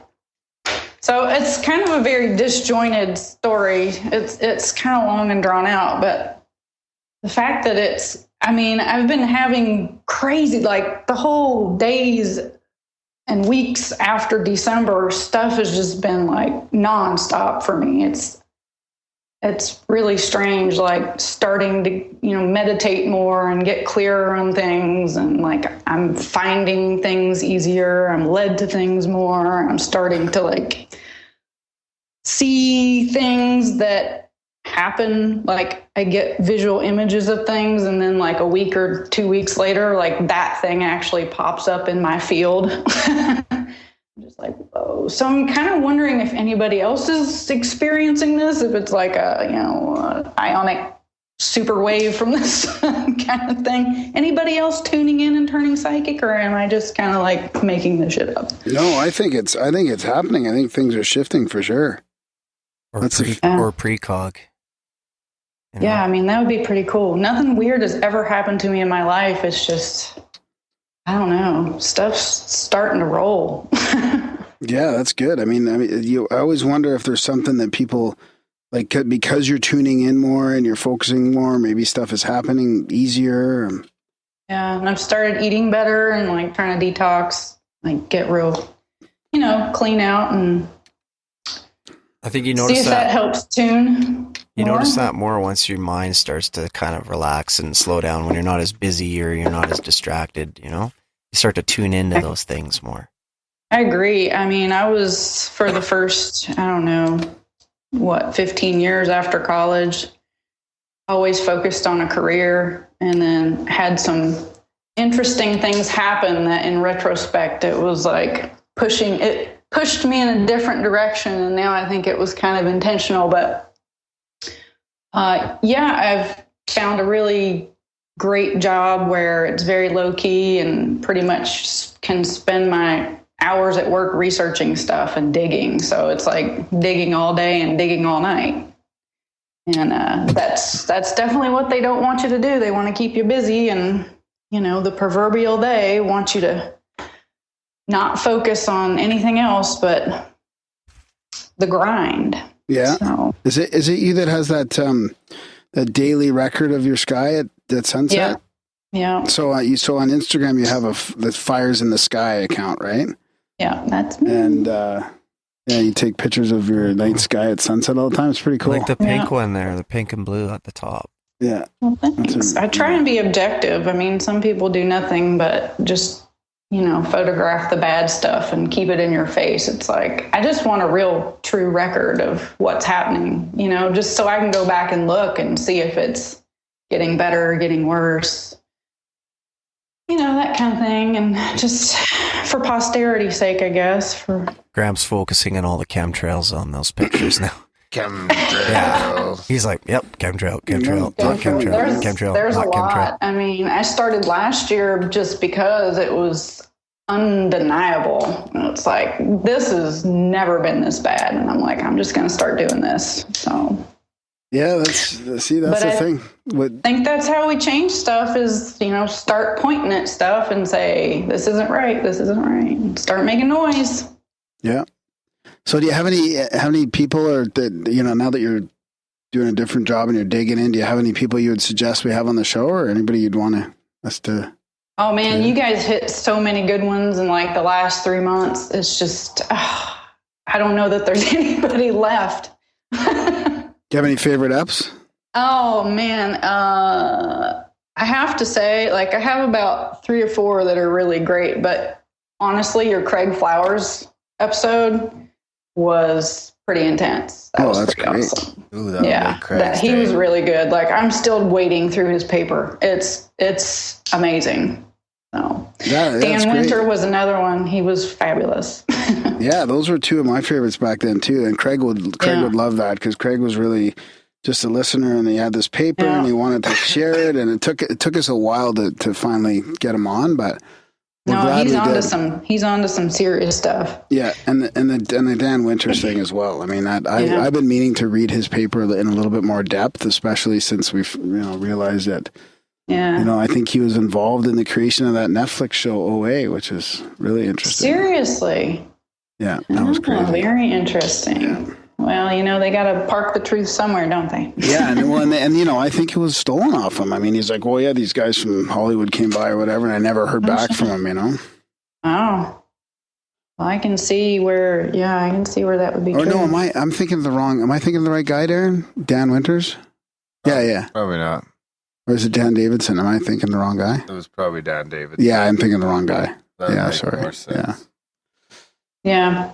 Interesting. Well, the truth is somewhere between fiction and science, so. Yeah. Right on. Well, thanks for coming on the show. You have a favorite jingle?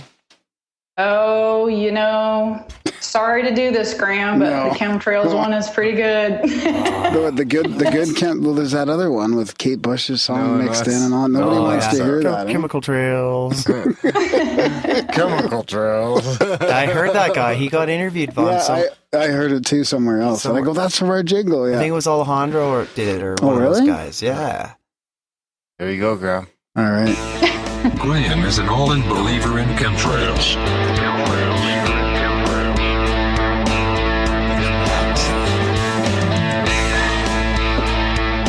You're getting a hard rap on that chemical trails jingle, man.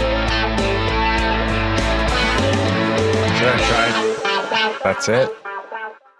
That's it, buddy. Yeah. No more John? No. Well, I don't know. You want to try him again? We should try him. Sure, try him again. Yeah. Hey, Johnny. And if not, we'll leave a message. Leave him a jingle message. Hopefully he's not on the East Coast. Is he on the East Coast? We're going to wake him up in the middle. No, I don't know. I told him the time, so yeah. And I didn't get Bob's. I never got Bob's address, so. Should we just fill his mailbox up with jingles? Yeah, we should do that. we should just do the outro. Let's just do the outro on his. Do the Grimerica, whatever home videos one. Grim, don't fucking share the Hangouts. We're joining the other chat rooms. I guess you can still share the Hangouts until we find a home base.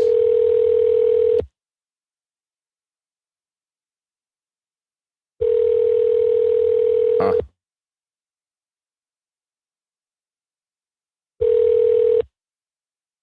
Maybe you got stage Hello? fright. You've reached the voicemail box of John Doe.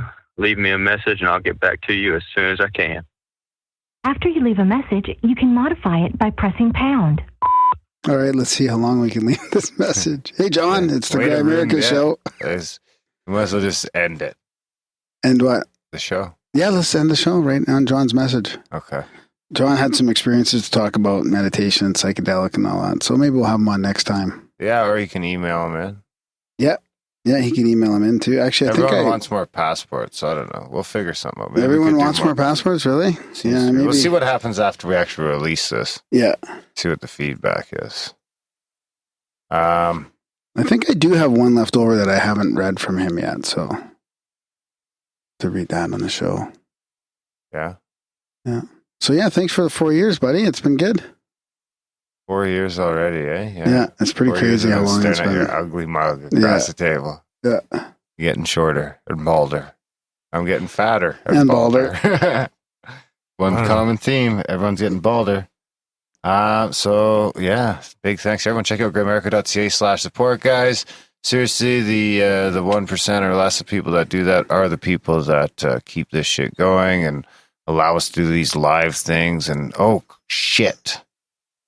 No, we can't just do it without playing the other voicemails. There's a couple more voices. Okay, we'll play a voicemail on John's voicemail. Yeah, we'll play 2. There's 2. Okay, we'll start with this one's from a friend of the show, Nick the Rat. Oh, Nick the Rat. Are you still leaving him a voicemail? Yeah. Hey, hi, Grimerica. I just want to say happy birthday. You're 4 years old now, which is a little bit too old for my taste, but, the younger the better. But I just want to say, Oops. What? Em and Darren, you guys are great. You really bring important topics to the forefront, and it's great listening to you. Sometimes I like to lay there late at night and rub oil all over my body while I listen to the show. Ooh. And Napoleon's art is great too, so that's like the cherry on the top of the show as well. Keep it up. Go Canada. Nick the Rat out. Happy birthday, everybody. Bye. Thanks, Nick. Thanks, Nick. You got I another thought one? I had more time. Yeah, this one's from, doesn't say who it's from. Uh-oh. Have you heard it? Mystery. No, I haven't. I didn't. No, what? You haven't even listened to screen it yet? anything, no. You didn't even screen Nick's there? This is what they've said in the last hour or so, that the incident at Vauxhall, that's just down the river from where we are here, is not connected to the incident here about a third of the mile down the road behind me at Borough Market. They've asked for common sense and restraint to be used when people circulate pictures and videos. So that was from the UK posse, obviously. Hopefully he's okay. Incidents. I wonder if he like... Your message has reached the maximum duration allowed. To send a message, just hang up. Or for more options, press 1. Should we call back? No. To send the message, just hang up. Or for more options, press 1. All we can do is hang Yeah, hang up on John. And then, did you hear the happy birthday out of the UK posse there? No. Out of the recording, it came out. Somebody said, happy birthday on the voice message. Sounded British. I didn't hear that. British. Where? Just at the very end? Yeah. That was the first message. What?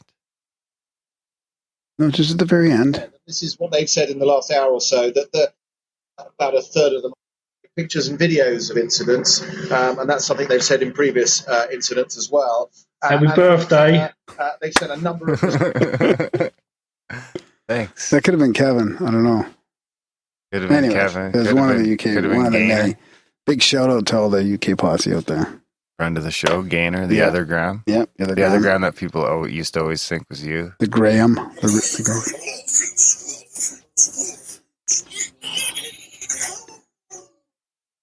I think that's about as good a Yeah. spot as any to wrap it up, guys. Yeah. Support the show if you can. Grimerica.ca/support. Thanks for listening, guys. We are on holidays for a couple weeks, but the show will continue. Yep, you won't even notice a difference. You won't even notice a difference. But we'll be back in a couple weeks. Thanks for listening, guys. See you next week.